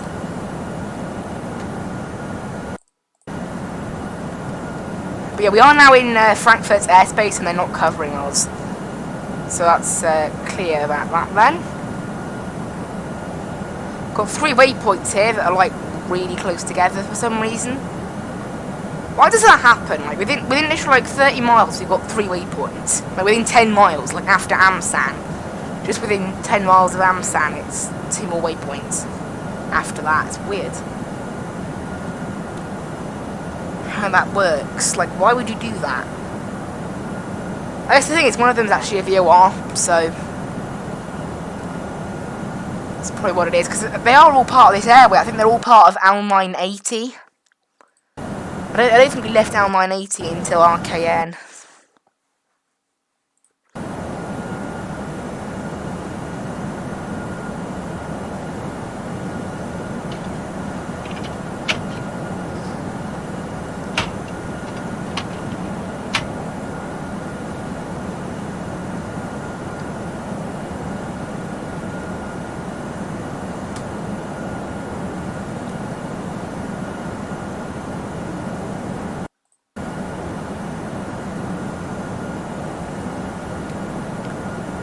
This plane looks lovely. It's a very nice plane, this actually, the A321. Very nice. And we should be descending really not long now. Probably 20 minutes until our descent now. 160 miles. We'll be getting ATC well into our descent, it'll be probably. Unfortunately, that's how it works with airports like Gatwick. So we'll be getting ATC at Summum. Somewhere between Summum and Blixie, somewhere around that area, I think we'll be getting ATC. And this plane is now allowing us at 360. We clearly had no problem with it beforehand, so it doesn't make much sense.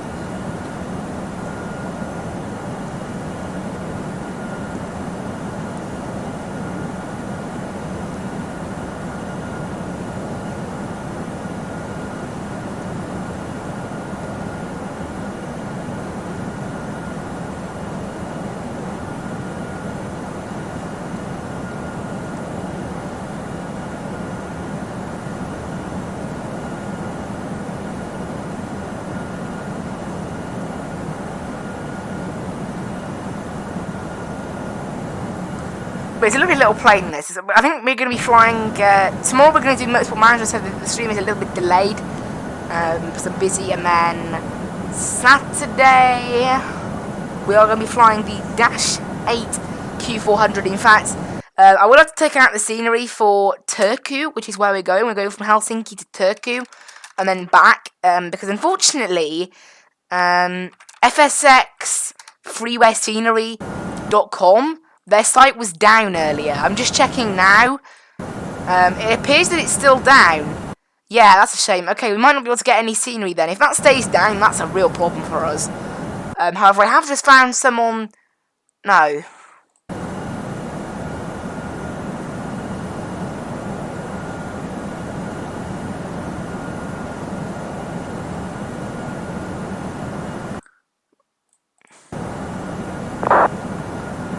Here, it looks like FS Nordic actually have a version. Maybe. In fact, it's under their latest file uploads. It was uploaded... Oh, it's still uploaded last year, but I have now found some Turku scenery then. So I'll get that installed now, actually. I'll have a look at that later. Perfect. It's 800 meg. That's a bit big. Why so big? Well, at least I found some scenery, though. If FSX is not working... Whoa! Our plane just... This Airbus does this sometimes. I don't know why. I think it's a bug. It's weird. Like, I think it is a bug. But basically... I install... No, one more back. I was landing in Berlin on Berlin night, like last week, and this plane did a very sort of right judder on touchdown, and it caused a really rough landing. Like, it suddenly just juddered to the right, like it did then, but a bit more strong. I was also using a mouse yoke, to be fair, but it's on my other PC. But it's so weird, so weird. It just did it then as well. Thinking about it, the flight was about the same length. I had to go around because it was too busy in Berlin. So I went from Gothenburg to Berlin. I got to Berlin Tegel, and I had to go around and land the second time. Does this sun visor work? Oh, it does. However, it is slightly in the wrong place for where I'm sitting. Bye.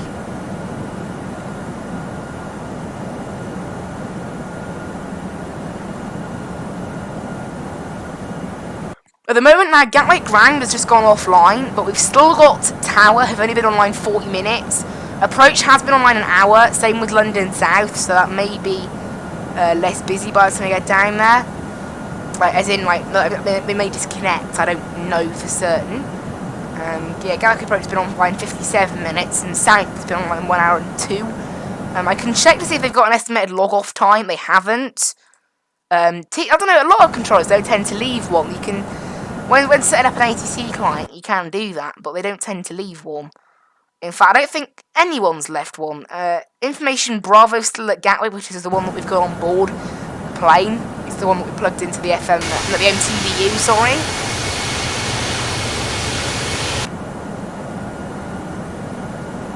So, yeah. Yeah, the stream's gone pretty quickly, actually. I've got something on our TCAS there. Who's that? Currently climbing... behind us or below it? Monarch 375, no, that's not it. It's Speedbird 97 Delta Victor. It must be step climbing. I think it's step climbing. However, there is no registered step climb for it, and it's coming from Hanover, which was, oh, so actually that was 110 miles away, so it's probably still climbing. So it's going to be climbing through our current flight level, so hopefully that's not too far away. No, not too close, I mean, to us. I can't actually see our contrail, so it must be pretty far away.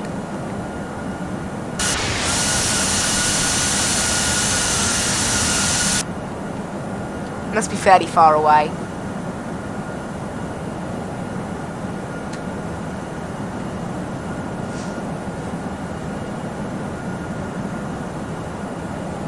I'm getting lovely FPS today. Right now, when the camera's still, I'm getting 52 FPS. It just hit there. It's really nice.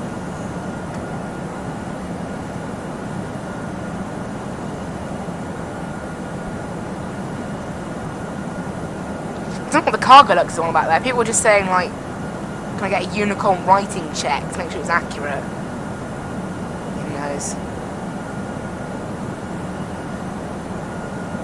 I don't know why that's relevant. Well, the BA has actually, is it the same altitude as us now?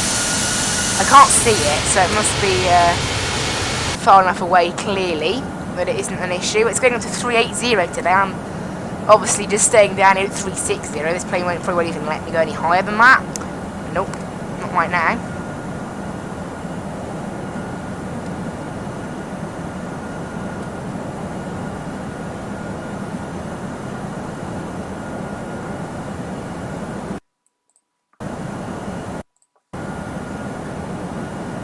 It's heading into Heathrow, so it is taking a slightly different route to me. So that's probably why.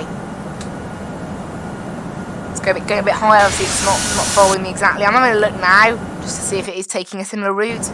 Nah, it is passing Oldville. So that's a slightly similar part. Obviously, I'm descending after that anyway. I'm descending at Gelso. I'm not sure where SimBrief says we're meant to be descending. Obviously, SimBrief's not accurate because we have got, of course, restrictions to stick to.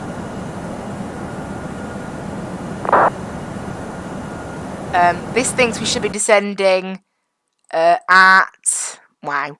Yeah, you can tell how wrong that is. This thinks we should be descending at, like, Tebra, which is obviously completely wrong. It's because we have to be at 140 by Abtom. Weird.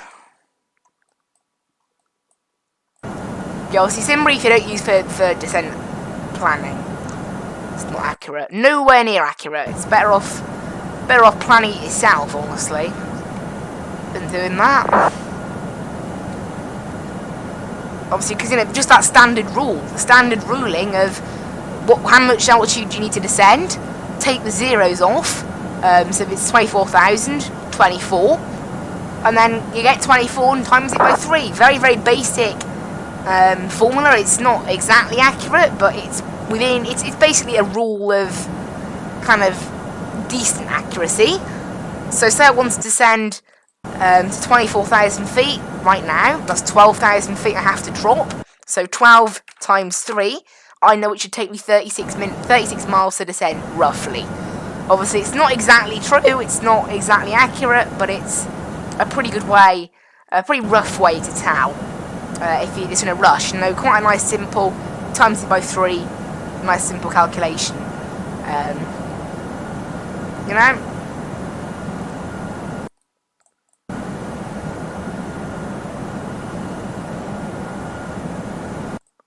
I'm always wondering, I'm saying this like airline around a lot on Vatsim with the letter codes TAY and their call sign's quality. I'm just looking to see, like, is that a real airline? Because I've seen them quite a lot at the moment. ASL Airlines Belgium. Okay. Call sign quality.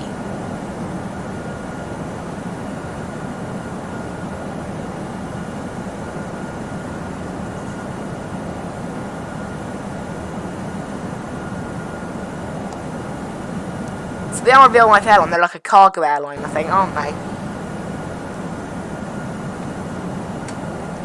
That's kind of I quite like that name, though. Quality. Or call sign's quality.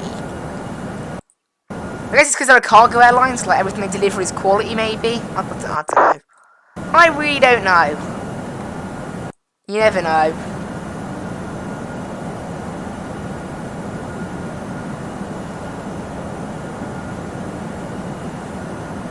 Yeah. Not bad. I should start seeing my descent soon on here. That BA is going to get quite close to me if it's also heading to Oldville. Obviously, it is above me now, so it's not a separation issue. That's it there. I believe it is going a lot quicker than me as well. I think it is going... Currently, it's going 415 knots. I'm doing traffic about the same, actually. Whiskey turning on the ILS runway 27.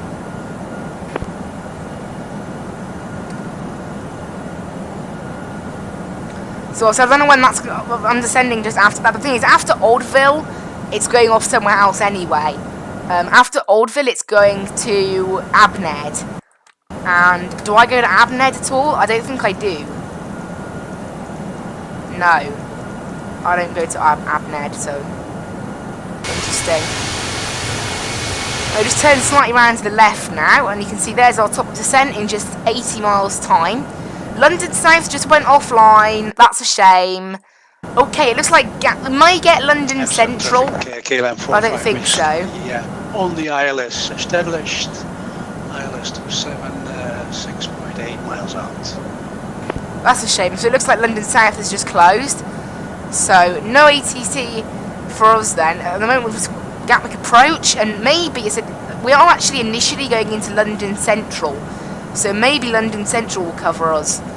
We just got to wait basically on who gives the contact me. Right now, my money's on approach though, 126,825,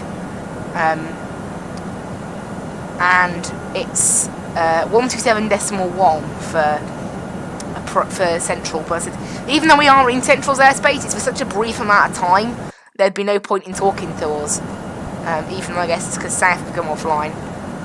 But at the moment, everything else is still online. We've still got approach, we've still got ground, we've still got tower. Hopefully that maintains. There has been some new weather 3 for Gatwick. However, I think that's what information Bravo is on. I'll just check. It might be information Charlie now. No, it's still information Bravo. That was the latest weather. So probably about 15 minutes maybe until we get information Charlie.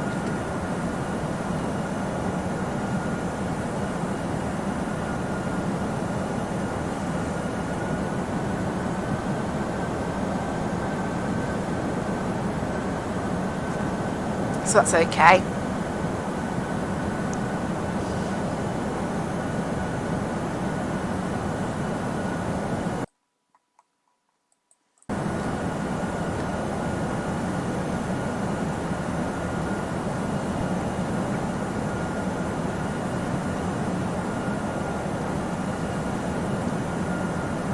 See that speedbird ahead of us, that BA. Literally like directly above us. What speed's it doing? It's doing 415 knots. I'm actually going quicker than it.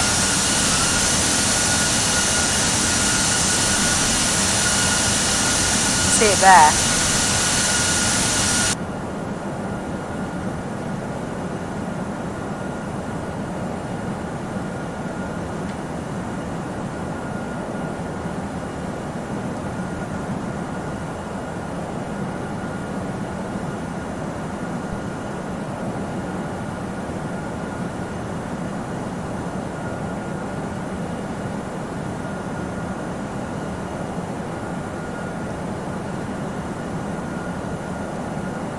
So 212 miles to go until Gatwick. We're descending in just 57 miles now. So really not long until it's time to start descending. Just over 150 miles. It was 154 I think we calculated. Roughly. Out of Gatwick we're descending, which is absolutely fine.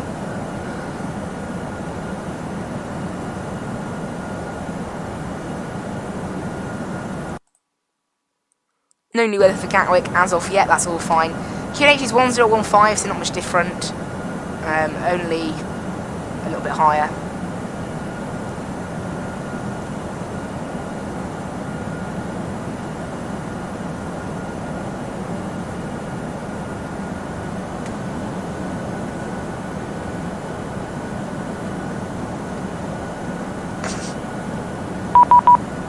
Oh, no, mine. We've just been told to contact London Central. We're nowhere near their airspace. And then 126.85. Essential Tango Mike being Manchester went offline, so still with you, but too soon.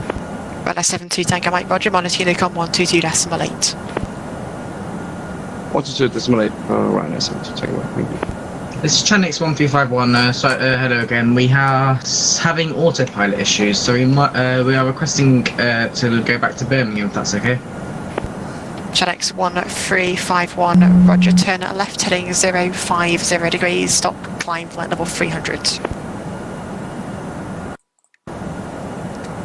Right, we're Left waiting 050, stop climb at flight level 300 for Chanix 1351. And just let you know, it's not going to be like 100% accurate because I'm hand flying it and I'm not too good at hand flying.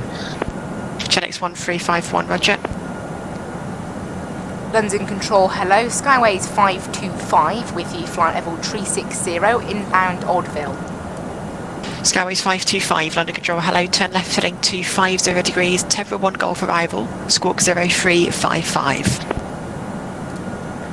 Roger, turn left 250 degrees, squawk 0355, and it's a Tebra 1 Golf into Gatwick, Skyways 525. Correct. Speedbird 9841 heavy out of 2100. 2 stations at once. There we go. Speedbird 9841 under control. Hello, squawk 0335. Climb flight level 150. I'm guessing is he going to give us like a direct or something? 0335 and climbing flight level 190, speedbird 9841 heavy. But luckily, it's only a little bit off course, so we should be okay. I'm making it 4000 less, 150, speedbird 9841 heavy. Channix 1351, Lima got the Foxtrot to climb pilot, flight level 190. Come on, Earth. Channix 1351, we fixed the autopilot issue, so we're gonna continue on own navigation on Unicorn. Channix 1351, Roger, resume navigation direct begin, run to Unicorn 122.8. Okay, route direct begin, 122.8, have a rest of your day, Channix 1351. KLM 214, nothing further for you, monitor Unicorn 122.8. Even though for that one there, it's like... Unicorn 122.8, KLM 214, bye-bye. Channix 7 Lima Foxtrot, climb flight level 190. Flight level 190, Channix 7 Lima Foxtrot. London Control, good afternoon, Cargolux 7757, heavy flight level 370 inbound Listo. Cargolux 7757, London Control, hello, squawk 0377. Squawk 0377, Cargolux 7757. Spirit That's a lot of 97 Delta sevens. Victor, London Control, hello, Logan 1 hotel arrival, fly heading 270 degrees.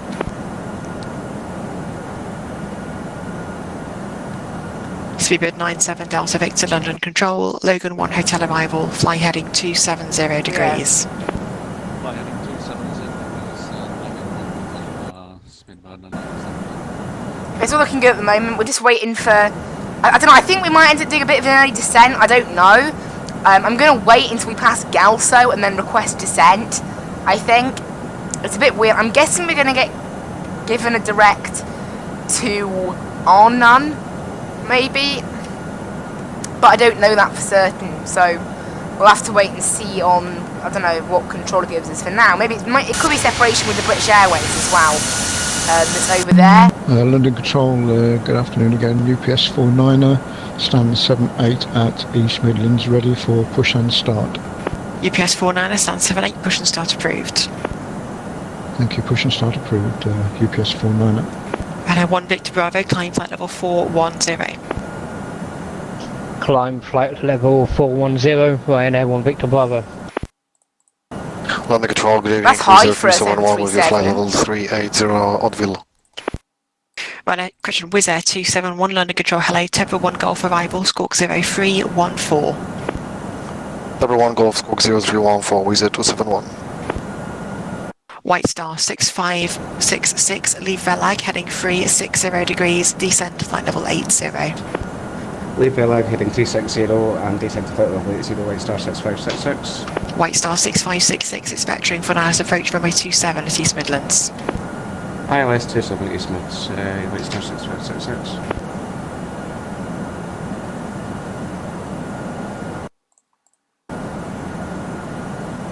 London Control, quality 1470, request descent.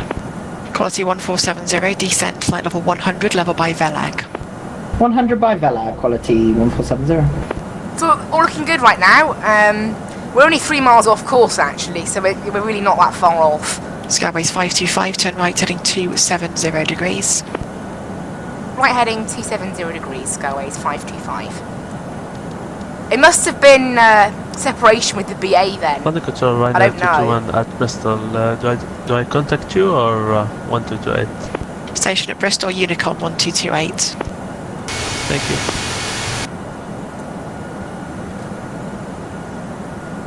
So we're being brought 7 back Lima on track Foxtrot, now nothing by the further looks for of you, it. monitor Unicorn 122.8, bye-bye. I think it was just separation basically with the Thank you for BA. the service. Have a good day, Channix 7 Lima Foxtrot. Speedbird 7841, route director Charlie Lima November, climb at flight level 240. Direct Charlie November, climb flight level 240, speedbird 9841. Cargo Lex 27, So you can report see your they're 10 indicated miles mark to number. Galso.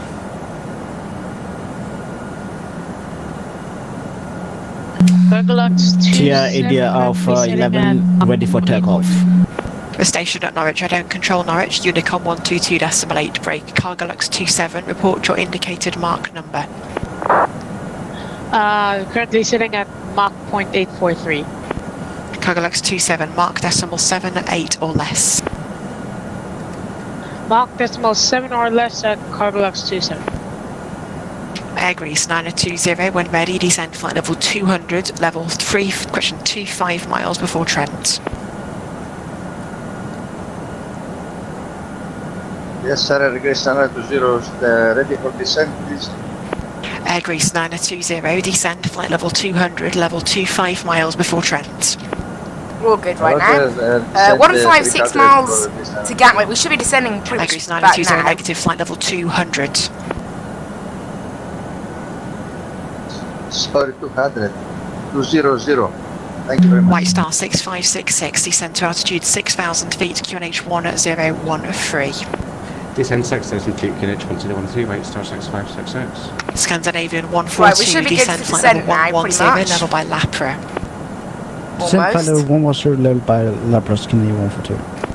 Skyways 525, resume navigation, direct Momik, descend flight level 220, level by Arak.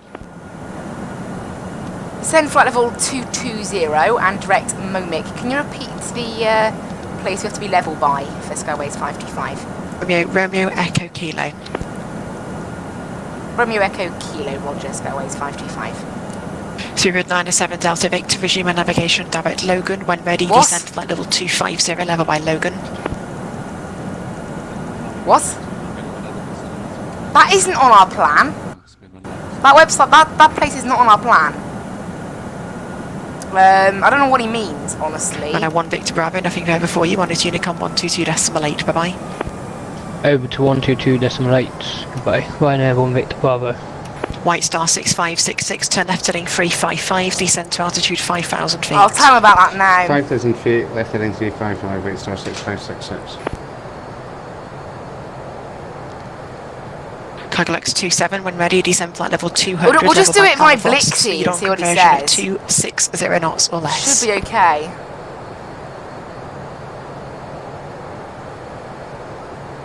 Cargolux 27, when ready, descend to flight. Can you repeat that, please? Sorry. Cargolux 27, when ready, descend flight level 200, level by Elvos, He speed on didn't tell us conversion what, at 260 knots. what place to be level by. Because like that waypoint's not on our list Descend to anywhere. flight level 200, speed conversion 260 knots, level off by Arvos as Cargolux 27. White Star 6566, descend to altitude 3,000 feet. 3,000 feet, White Star 6566. So I think he might mean Blixie, I don't know. He might have said... That's... Oh, Arak! I think he said Arak. Romeo Echo Kilo, yeah. Descend with Arak. 271. Level by Present Arak. 271, when ready, descend flight level 220, level by Arak. Yeah, that's... You just give it to 220 them. by It's Arak, yeah, Arak. Wizard 271. Because that Wizz Air 271 is on the same route as us. Well, there we go. London Control, this is Jersey 3251 down at East Midlands, stand 22, type -8, 400, requesting clearance to Newquay, please. Jersey 3251 clearance will be in text, it's quite busy. White Star 6566, turn left heading 350 degrees, descend to altitude 2,000 feet. 350, descend to Sidlands and White Star 6566. Quality 1470, leave Velag heading 360 So we're just degrees, waiting for it to descend catch back flight up level now. 80. So basically, yeah, we were given... Leave Velag heading 360 I don't know, he said Romeo degrees and Echo flight level Kilo. 80 there, But he didn't mention the first bit. For some reason. 98841, climb flight level 350. But never mind, we're good now, I know what he means. 350, speedbird 98841.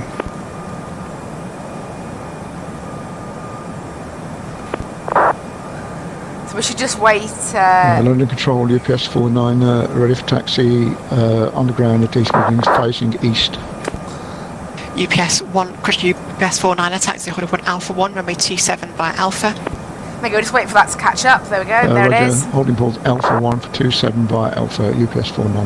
Now at the moment, tower and approach and all that is still online down in Gatwick, so hopefully that will stay White Star that way. 6566, turn left heading 300 degrees. We had some new weather for Gatwick. F300 degrees, clear ILS 27, White Star 6566. So it's information Charlie London should Control, be hello, now, 3 yeah. November with you, Nothing's follow actually changed, 320. 220 11 3 knots. 4 November, London Control, hello, Dane 2 Alpha arrival, squawks 3, correction 0340, and report your indicated mark number. And temperature 24. What's like the Dane 2 Alpha arrival, squawk 0340, 1015, okay, that's it. 83. And transition level is still 7,000. 3 4 November, mark decimal 80. Mark decimal 80, Cargo 3 4 November. Skyways 525, descend flight level 140, level by Abtom. Descend flight level 140, level by Abtom, Skyways 525. So he's now saying he's now saying level by London Control, Abtom. good afternoon. Logan 221 with you from southern to So there we go. Manchester. We are It hasn't really changed our plan at all. Crossing 8,000 climbing flight So level 140 level by Abtom. Logan Air 221, London Control, hello, squawk 7270. That hasn't really changed our descent path at all. Climbing flight level 80, and let's say again, squawk for Logan 221. Logan 221, 7270. Okay, it's nice to have some decent ATC We're there. already past 9,000 Logan 221. Okay, climb flight level 100. 100 Logan 221. London, good morning. Perfect. Correction, good afternoon. Cargo Lux 61 Alpha Mike Heavy, flight level 340. Cargo Lux 61 Alpha Mike, London Control, hello, squawk 0375. Dane 2 Alpha arrival, mark decimal 82 or greater. Okay, 0375 for the squawk will maintain Mach 0.82 or greater, and it's the Dane 2 Alpha arrival into Manchester. Cargo Lux 61 Alpha Mike. White Star 6566, runway 27, clear to land, surface wind 210 degrees, 14 knots. Clear to land 27, White Star 6566. Quality 1470, turn left heading We're passing flight 350 level degrees. 250 now. We'll be handed off to Gatwick approach. 350 degrees. Probably a little bit further on that Abtom. Logan 221, can Somewhere you say around that squawk there. one more time, please? Logan 221, 7270. 7270 Logan. 7270. 460 Mike with you. Boeing 777 at gate 542 Heathrow, requesting FR clearance to Madrid. I don't control Heathrow, rate Scandinavian 142, descend flight level 90. That's why it's so quiet, it doesn't control Heathrow. Flight level minus or Yeah. awful too. Because Heathrow approach has just Logan gone offline. 221, climb flight levels 190. That's nuts. So Gatwick's got full ATC. Gatwick's got full ATC. And Heathrow has no ATC. That's mad. please, before the And yeah, Heathrow has 15 planes and Gatwick has 7. Tomjet 61 Mike, climb flight Logic. level 360. Climb flight level 360, Tomjet 61 Mike. Quality 1470, descend to altitude 6,000 feet, QNH 1013. 6,000 feet, QNH 1013, quality 1470. London Control, Easy 445, could be passing flight level 150. Easy 445, London Control, hello, See, we're flying descending heading just fine at the 150 moment. degrees, climb flight level 190. Oh, Roger, can you confirm the heading again, please? Hang on a minute. 150 degrees. Finding My 150 overlay degrees, thinks then it's climb flight level 324 190, miles. Quality 1570, turn left heading 345, descend to Oh, my- 5,000 feet. Sorry guys, my 345 and 5,000 I've just feet, noticed my quality overlay 1470. program. Scandinavian 142, fly heading Did it 260 crash? degrees. I didn't Probably close it 260 off. degrees Trust me, I did just not in close it off. Was there 271, Well, there we descend go. flight level 140, level by It, Abtom. it must have crashed my overlay, my overlay program. It's working now. 297 Delta Victor, I descend just flight looked level across and 160, noticed it level by wasn't Sabre. working. That's nuts. Oh well. Weird. Logan 221, climb flight level 200. Well weird. 200 Logan 221. Cargo Lux 7757, nothing further for you, monitor Unicom 122.8, bye bye. Unicom 122.8, Cargo Lux 7757, bye bye. Air Greece 9020, nothing further for you, monitor Unicom 122.8, bye bye. Roger, show it to Unicorn or request 920 so you said it said Cargo Lux Well, we're going through the clouds now. Bye. Apparently it's not cloudy in Gatwick, but it seems pretty cloudy. Cargo Lux 27, monitor Unicom 122.8, bye bye. Monitor Unicom with 228, have a good day.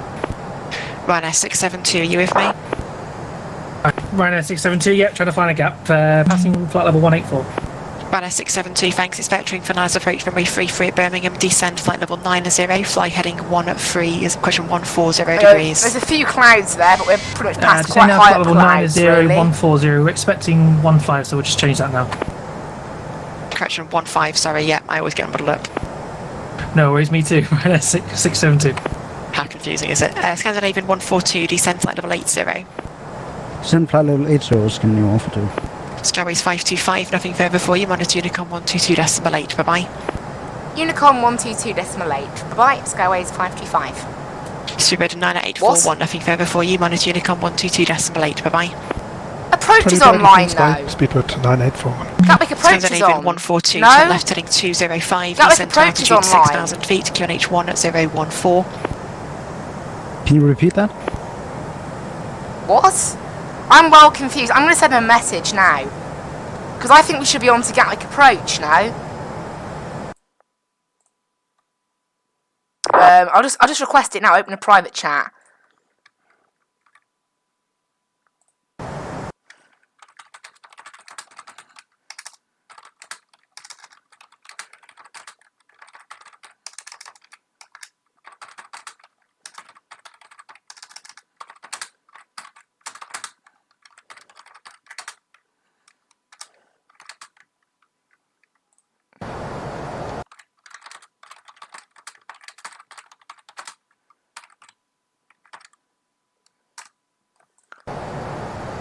Because I honestly thought that I was going to get Gatwick approach, so I'm a bit confused. Unless they're going offline.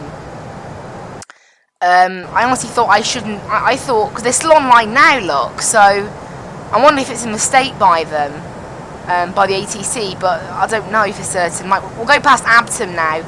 We'll set this to 4,000, I guess. Yeah, I'm a little bit confused myself. I haven't received anything back from him, so... but he's still online, that's what's weird, he's literally still online, so... I don't know, I guess the controllers know what they're doing, so... As I said, if Gatwick Approach notices I'm not with him, then it will just send me a message, but... Little bit odd, honestly, little bit odd, but never mind, I guess. We can mark the seatbelt signs on now, and we'll just continue on like this. My guess is they've been online an hour and a half now, so maybe they're getting the last planes handed off, and then just leaving it, or possibly, because obviously normally it would be straight on to London South. In real life, we would be on to London South before being handed off to approach, and obviously London South are offline, so that could be another reason. We'll just continue with our approach for now. Oh, in fact, we just received a message from him saying, call me now. So that was a bit odd. Now flight level 80. Climb now flight level 80 is 190.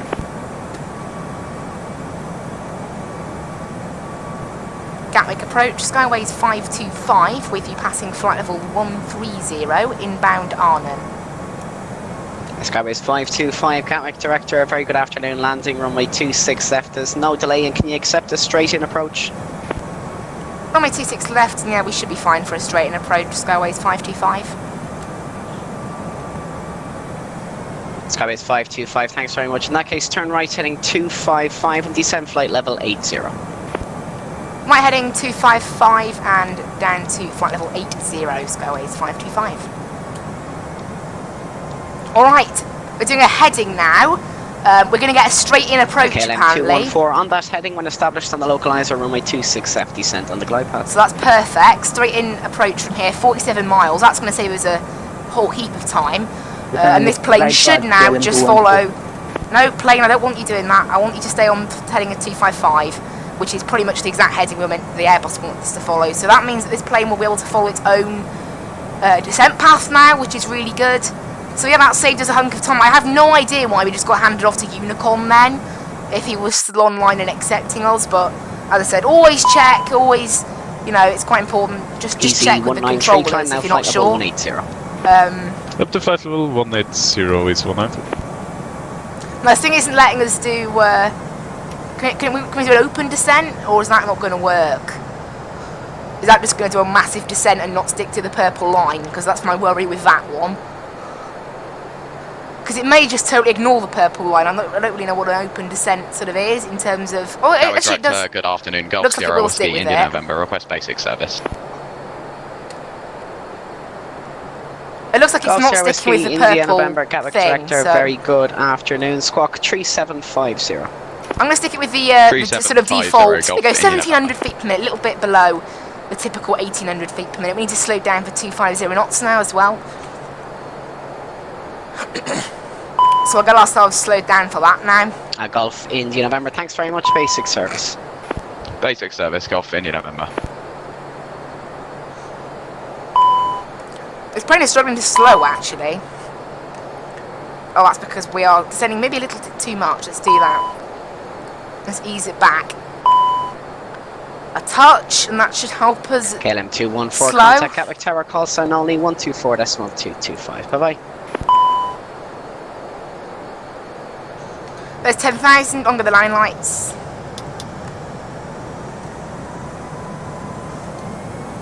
And they go 250 knots. This thing's managed absolutely perfect. Minimum, I'll go down to 1200 feet per minute now. Just a nice steady descent. Because we've still got 35 miles to travel right now, so we can really just do a nice simple. KLM 214, contact Gatwick slow Tower, call descent. sign only 124.225. Bye-bye.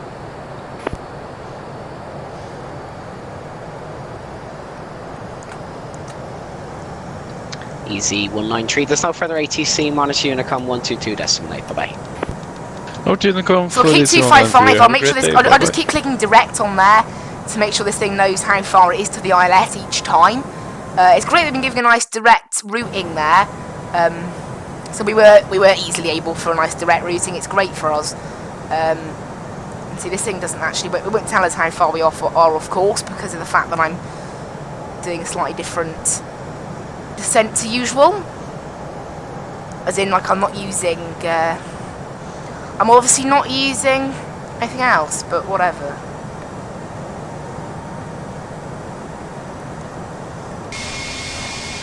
And the weather radar hasn't really shown anything all flight, so I have no idea what's going on with that. But honestly, the weather radar on this thing, you gotta really ignore it half the time.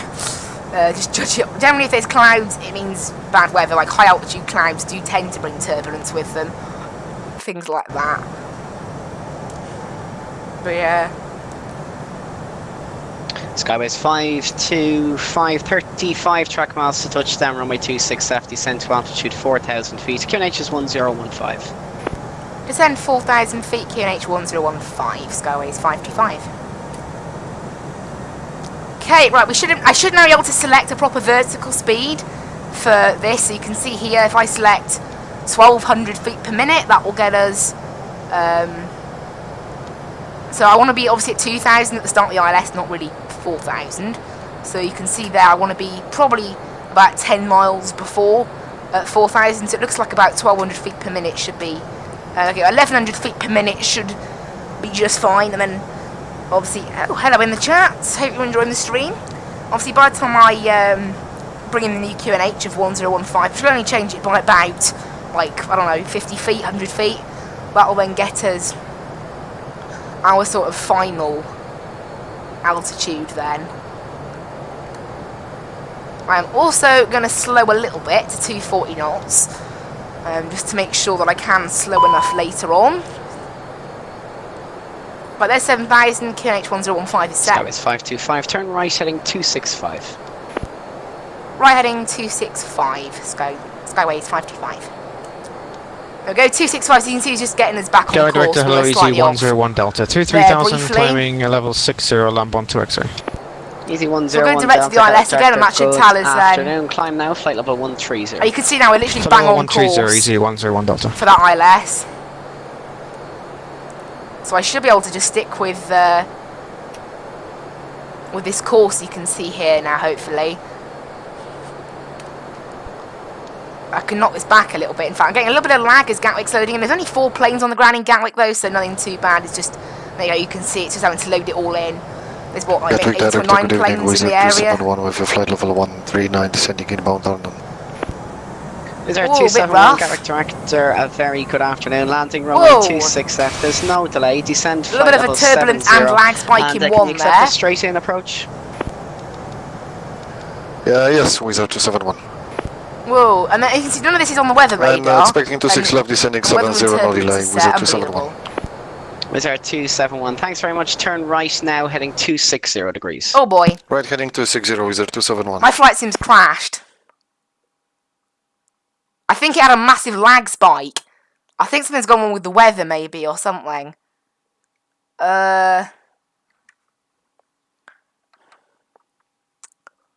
Golf India November, we are 5 miles south of Guildford. Request for phew. information 123. Okay, our flight sim decided to just massively lag for us then, November, my service briefly. terminates now, so Squawk 7,000. I don't know what it was trying to load then, but it was obviously trying to load something 7,000 pretty and over massive. Information 123. Because I just had about, what, a 20-second lag spike? Probably. That might have caused some problems with controllers, but hopefully I haven't messed them up too bad. Wow. I was scared then. I thought my flight sim had just done the massive problem that is crash. I honestly thought it had just done that.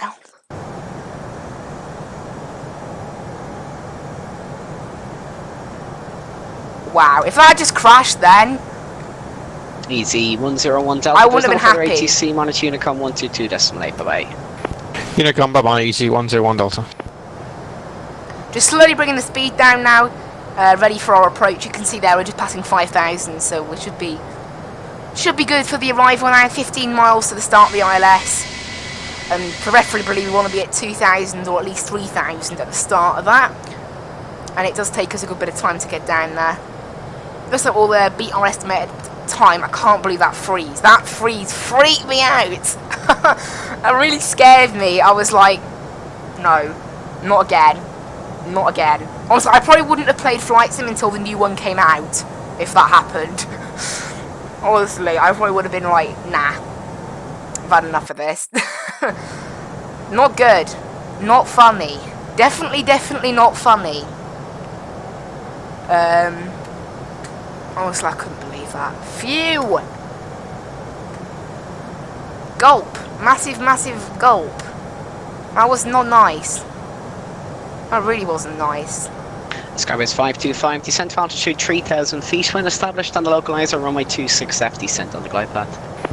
Descend 3,000 feet when established on the ILS, descend with the glide path, Skyways 525. Right, landing system and approach, and that means Wizard 271, you've approximately 30 the localizer, touchdown runway 26 and it can also intercept 6,000 feet. QNH is 10. It can also intercept the sending 6,000 QNH 1015. Right down to Wizard 271. Start slowing it down properly now. Don't want to be going too quickly.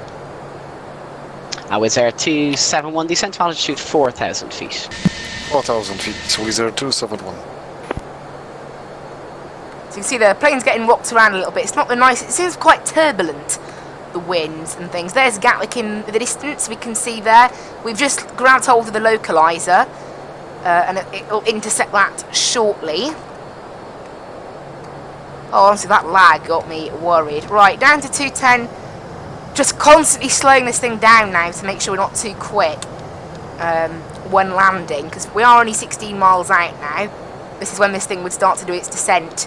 Not descent, sorry, decel. Gatwick Director, good afternoon, Red Nose 8 Kilo Yankee is with I love that call sign. Opmec 1 Golf But it's Norwegian, and they have, some of their planes have the call sign Red Nose. Director, good afternoon, Squawk 6471. I think that's quite a nice call sign. 6471 for Red Nose 8 Kilo Yankee. I'm getting a few freezes every now and then. I don't know why my FPS recently has been so bad in Gatwick. Like, there's not even that many planes on the ground. It's strange. But yeah, Gatwick is not agreeing with my FPS. Maybe it's the scenery, like the sort of scenery bug that's going on. Maybe it's loading in two sceneries at once. 8 Kilo Yankee landing, runway 26F. There's no delay. Descent flight level 70. 26 left down to flight level 70, Red Nose 8 Kilo Yankee.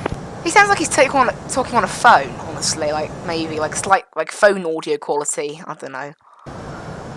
Right, 180 knots now. Meaning we can go full flaps, just, you know, that'll be good then. And then it'll probably be 160 until 4 DME. On the speed, that's what it was yesterday, and that's what it usually is. here at Gatwick. We're just waiting to pick up the glide slope and then we'll call established.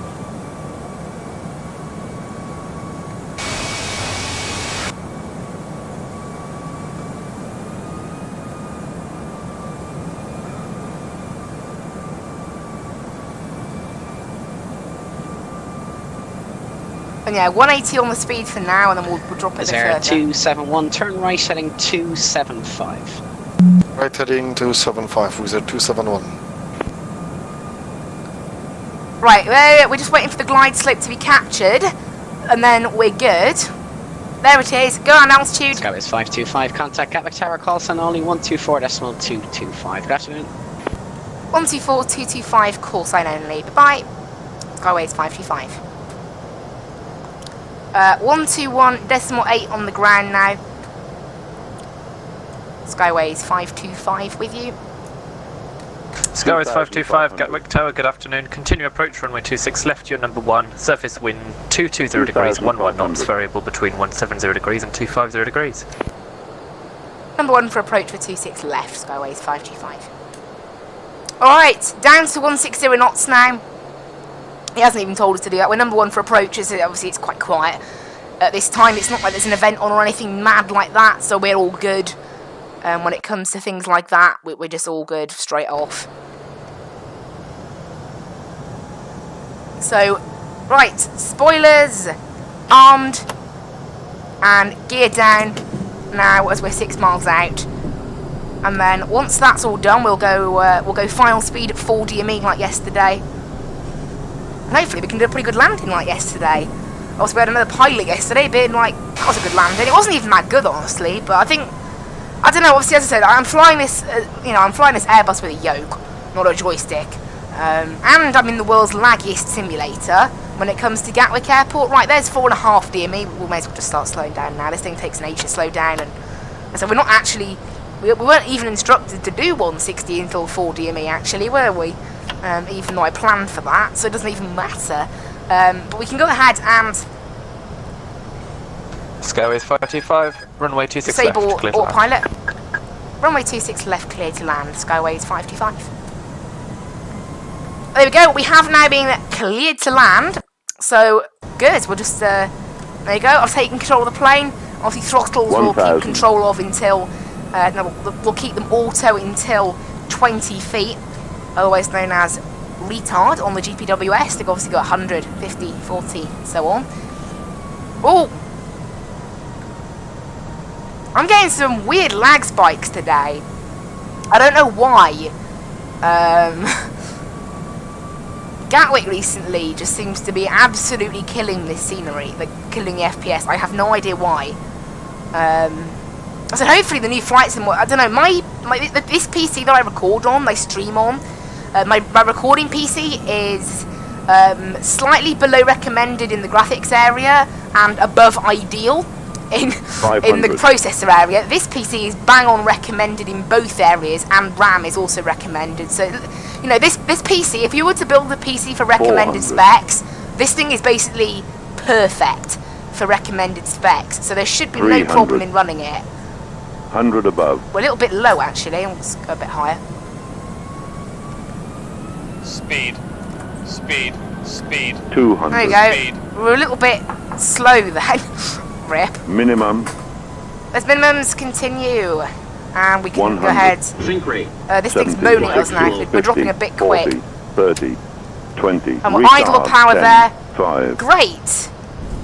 Minus 236, a little bit smoother than yesterday then, and overall, I don't know, I do prefer how the A321 flies to the A320, I'll give it that. The nose wheel did a little bounce then, for some reason. Oh! I didn't set the auto brakes! Rip! I did not set the auto brakes. I seriously did not set them, right. Yeah, I didn't set the auto brakes, that's... Hang on a minute, if I didn't set them, why wasn't it blue on the ECAM? The ECAM display. I don't know, who knows. Stop the clock there, 2 hours and 3 minutes, we'll vacate to the right. Skyways 525 is vacated on Foxtrot Romeo. Skyways 525, thank you. Second right onto Juliet, hold short of Romeo and contact ground 121.8. Bye. Second right onto Juliet, hold short Romeo and ground 121.8. Bye-bye, Skyways 525. Alright. Gatwick, good evening, Wizz Air 271.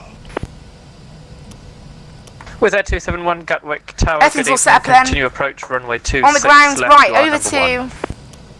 1. Over to ground, we'll contact them once we're on to Juliet, I think.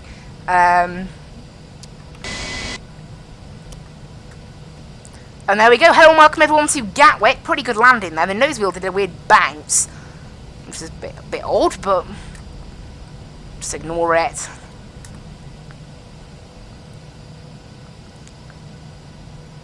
Gatwick ground, Skyways 525 with you on Juliet. Skyways 525, Gatwick ground, good evening, taxi stand 10, correction, good afternoon, taxi stand 106 via Juliet, Romeo and Kilo. Stand 106 via Juliet, Romeo and Kilo, Skyways 525. Alright, stand 106, that's fine, I know how to get there, honestly, I know Gatwick quite well now, because I have flown in and out of it. It's probably I think it is my most flown airport in and out of, in the whole of Flight Sim, definitely on Fly UK, my profile does say that. It keeps a track of where you're flying in and out of, but by far Gatwick's my most flown airport. So yeah, down Juliet, then Romeo, then Kilo, stand 106, perfect. Right. Easy 46 Kilo Golf, contact Gatwick Tower, call sign only 124, just 1225, goodbye. Call sign only 14225, Easy 46 Kilo Golf, thanks out, bye. There we go, hello and welcome everyone to London Gatwick. Flight time 2 hours and 3 minutes, so we saved, what, 4 minutes on the plan by GSX? Not too bad in the end there. Not too bad, and that's some nice ATC, despite being handed off to Unicom rather than Gatwick Approach for some weird reason. Whatever, I guess. But never mind.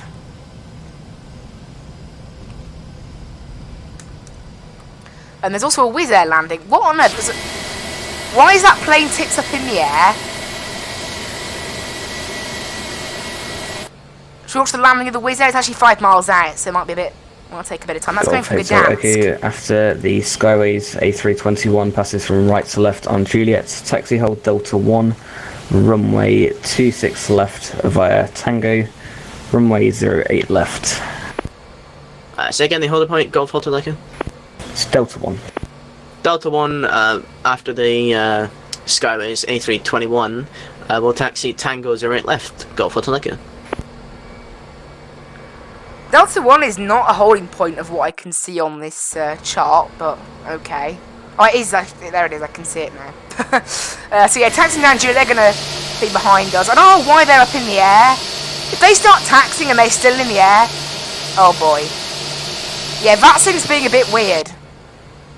It's probably something's gone wrong there. I'm not even sure what plane they are. I think they're like... I think they're like a GA. Victor Hotel Echo, there it is. Yeah, they're a G115, whatever that is. Obviously, it's not a recognised GA type, I guess, so they just put it as an A321 as default. There's actually a little teeny GA plane. It appears as a big, massive plane. There's an Aerologic 777 on the ground here as well. That's probably Box 53 Whiskey. That I don't know, actually. It doesn't say what type of aircraft they are. Golf Hotel Echo, contact Gatwick Tower, call sign only 124, that's 125, goodbye. Tower, call sign only, Golf Hotel Echo, see you a bit.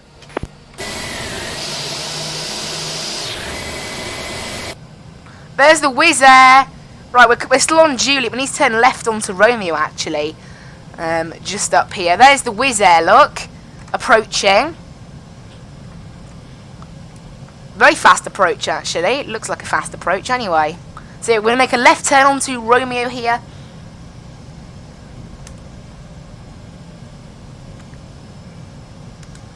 Can we look at the Wizz Air? How's he landing, Wizz Air? Already a better approach than me, probably. Probably using a joystick. Or, I mean, even a mouse yoke might even be better, honestly, because the sensitivity on the yoke is all off. Wow. Bit floaty. Still floating, and bounced down. Okay, maybe not the best of landings then.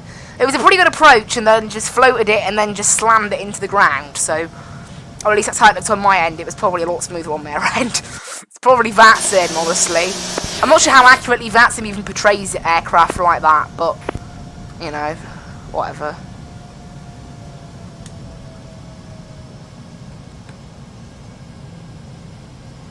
The IE engines do sound a lot better than the CFM ones, like one on the ground and things, but the Toga of the CFMs does actually sound really good, so. Bit of a mix. There's an EasyJet departing there on runway 26 left. Where's that heading? There's only one EasyJet on the ground here. It is heading to Gibraltar. Okay. Well, there you go. Bye-bye EasyJet. Off to Gibraltar you go. Stand 106 we've been given, so it'll make a left shortly after.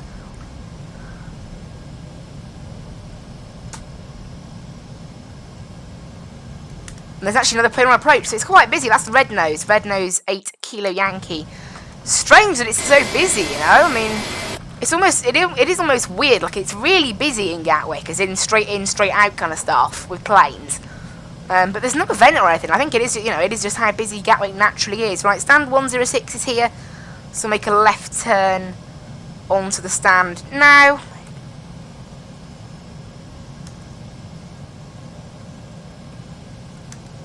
Little lag spike for good measure, because why on earth not? And there we go. Parking up to the stand.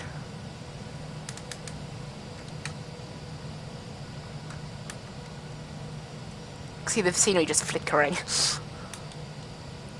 Luckily all the taxiways and things still work from the UK 2000 scenery, and all the buildings are still accurate, so it's not a massive bug, it's just a pain, you know? But never mind. I don't know why it just suddenly started happening. I uninstalled it and installed it again fully, and then it worked briefly, and then it went back to how it was before. It's weird. Alright, there we go. We're pretty much on course there.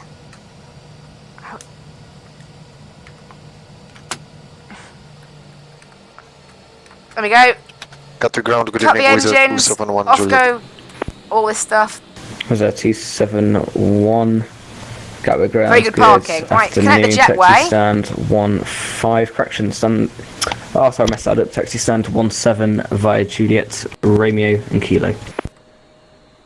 Whoa! 7 Juliet Romeo Kilo, Wizard 271. That EasyJet just spawned on top of me. Welcome to Vatsim, please move. Hopefully they realise and will move their plane. Or if not, just live with the view of an EasyJet right there. I'm sure it doesn't matter. Honestly. All I can say is welcome to Vatsim. Obviously, I do spawn on top of people from time to time. Obviously, you can't really avoid it, because you don't know which stands are. There's not really an easy way to tech, but as long as you move is the important thing. At the moment, unless you've got a really slow simulator that's struggling to load in, yeah.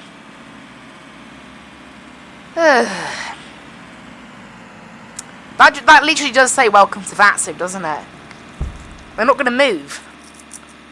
Hopefully once they actually load into the game and realise that I'm there, I mean, as long as they look outside, I guess, when they spawn in, they should know I'm there.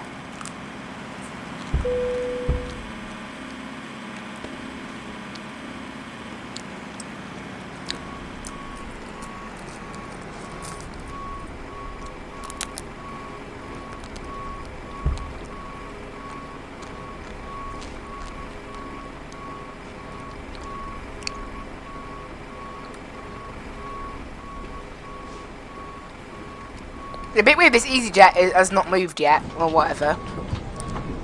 We'll turn off all our lights now. Have the nav lights stay on, obviously. See if our time's off. Everything else is already off. All this stuff can come off as well. And there we are. And that EasyJet still hasn't thought to relocate. Well, whatever. Thank you very much. Goodbye. Okay, goodbye.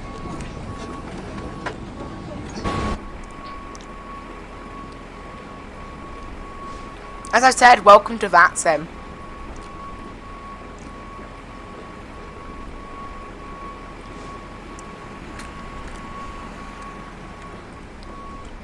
I don't know why they're just sitting there.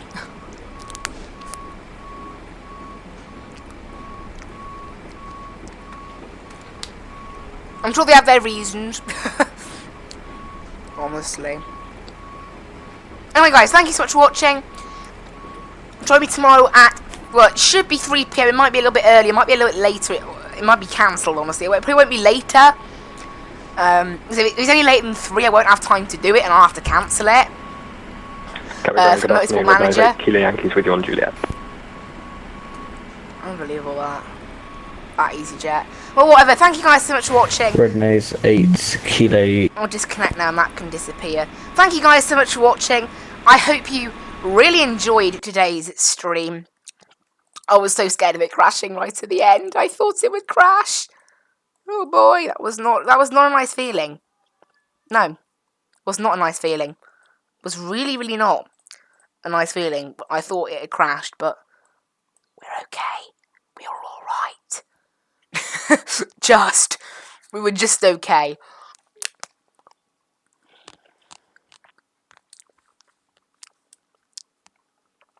We got away with it.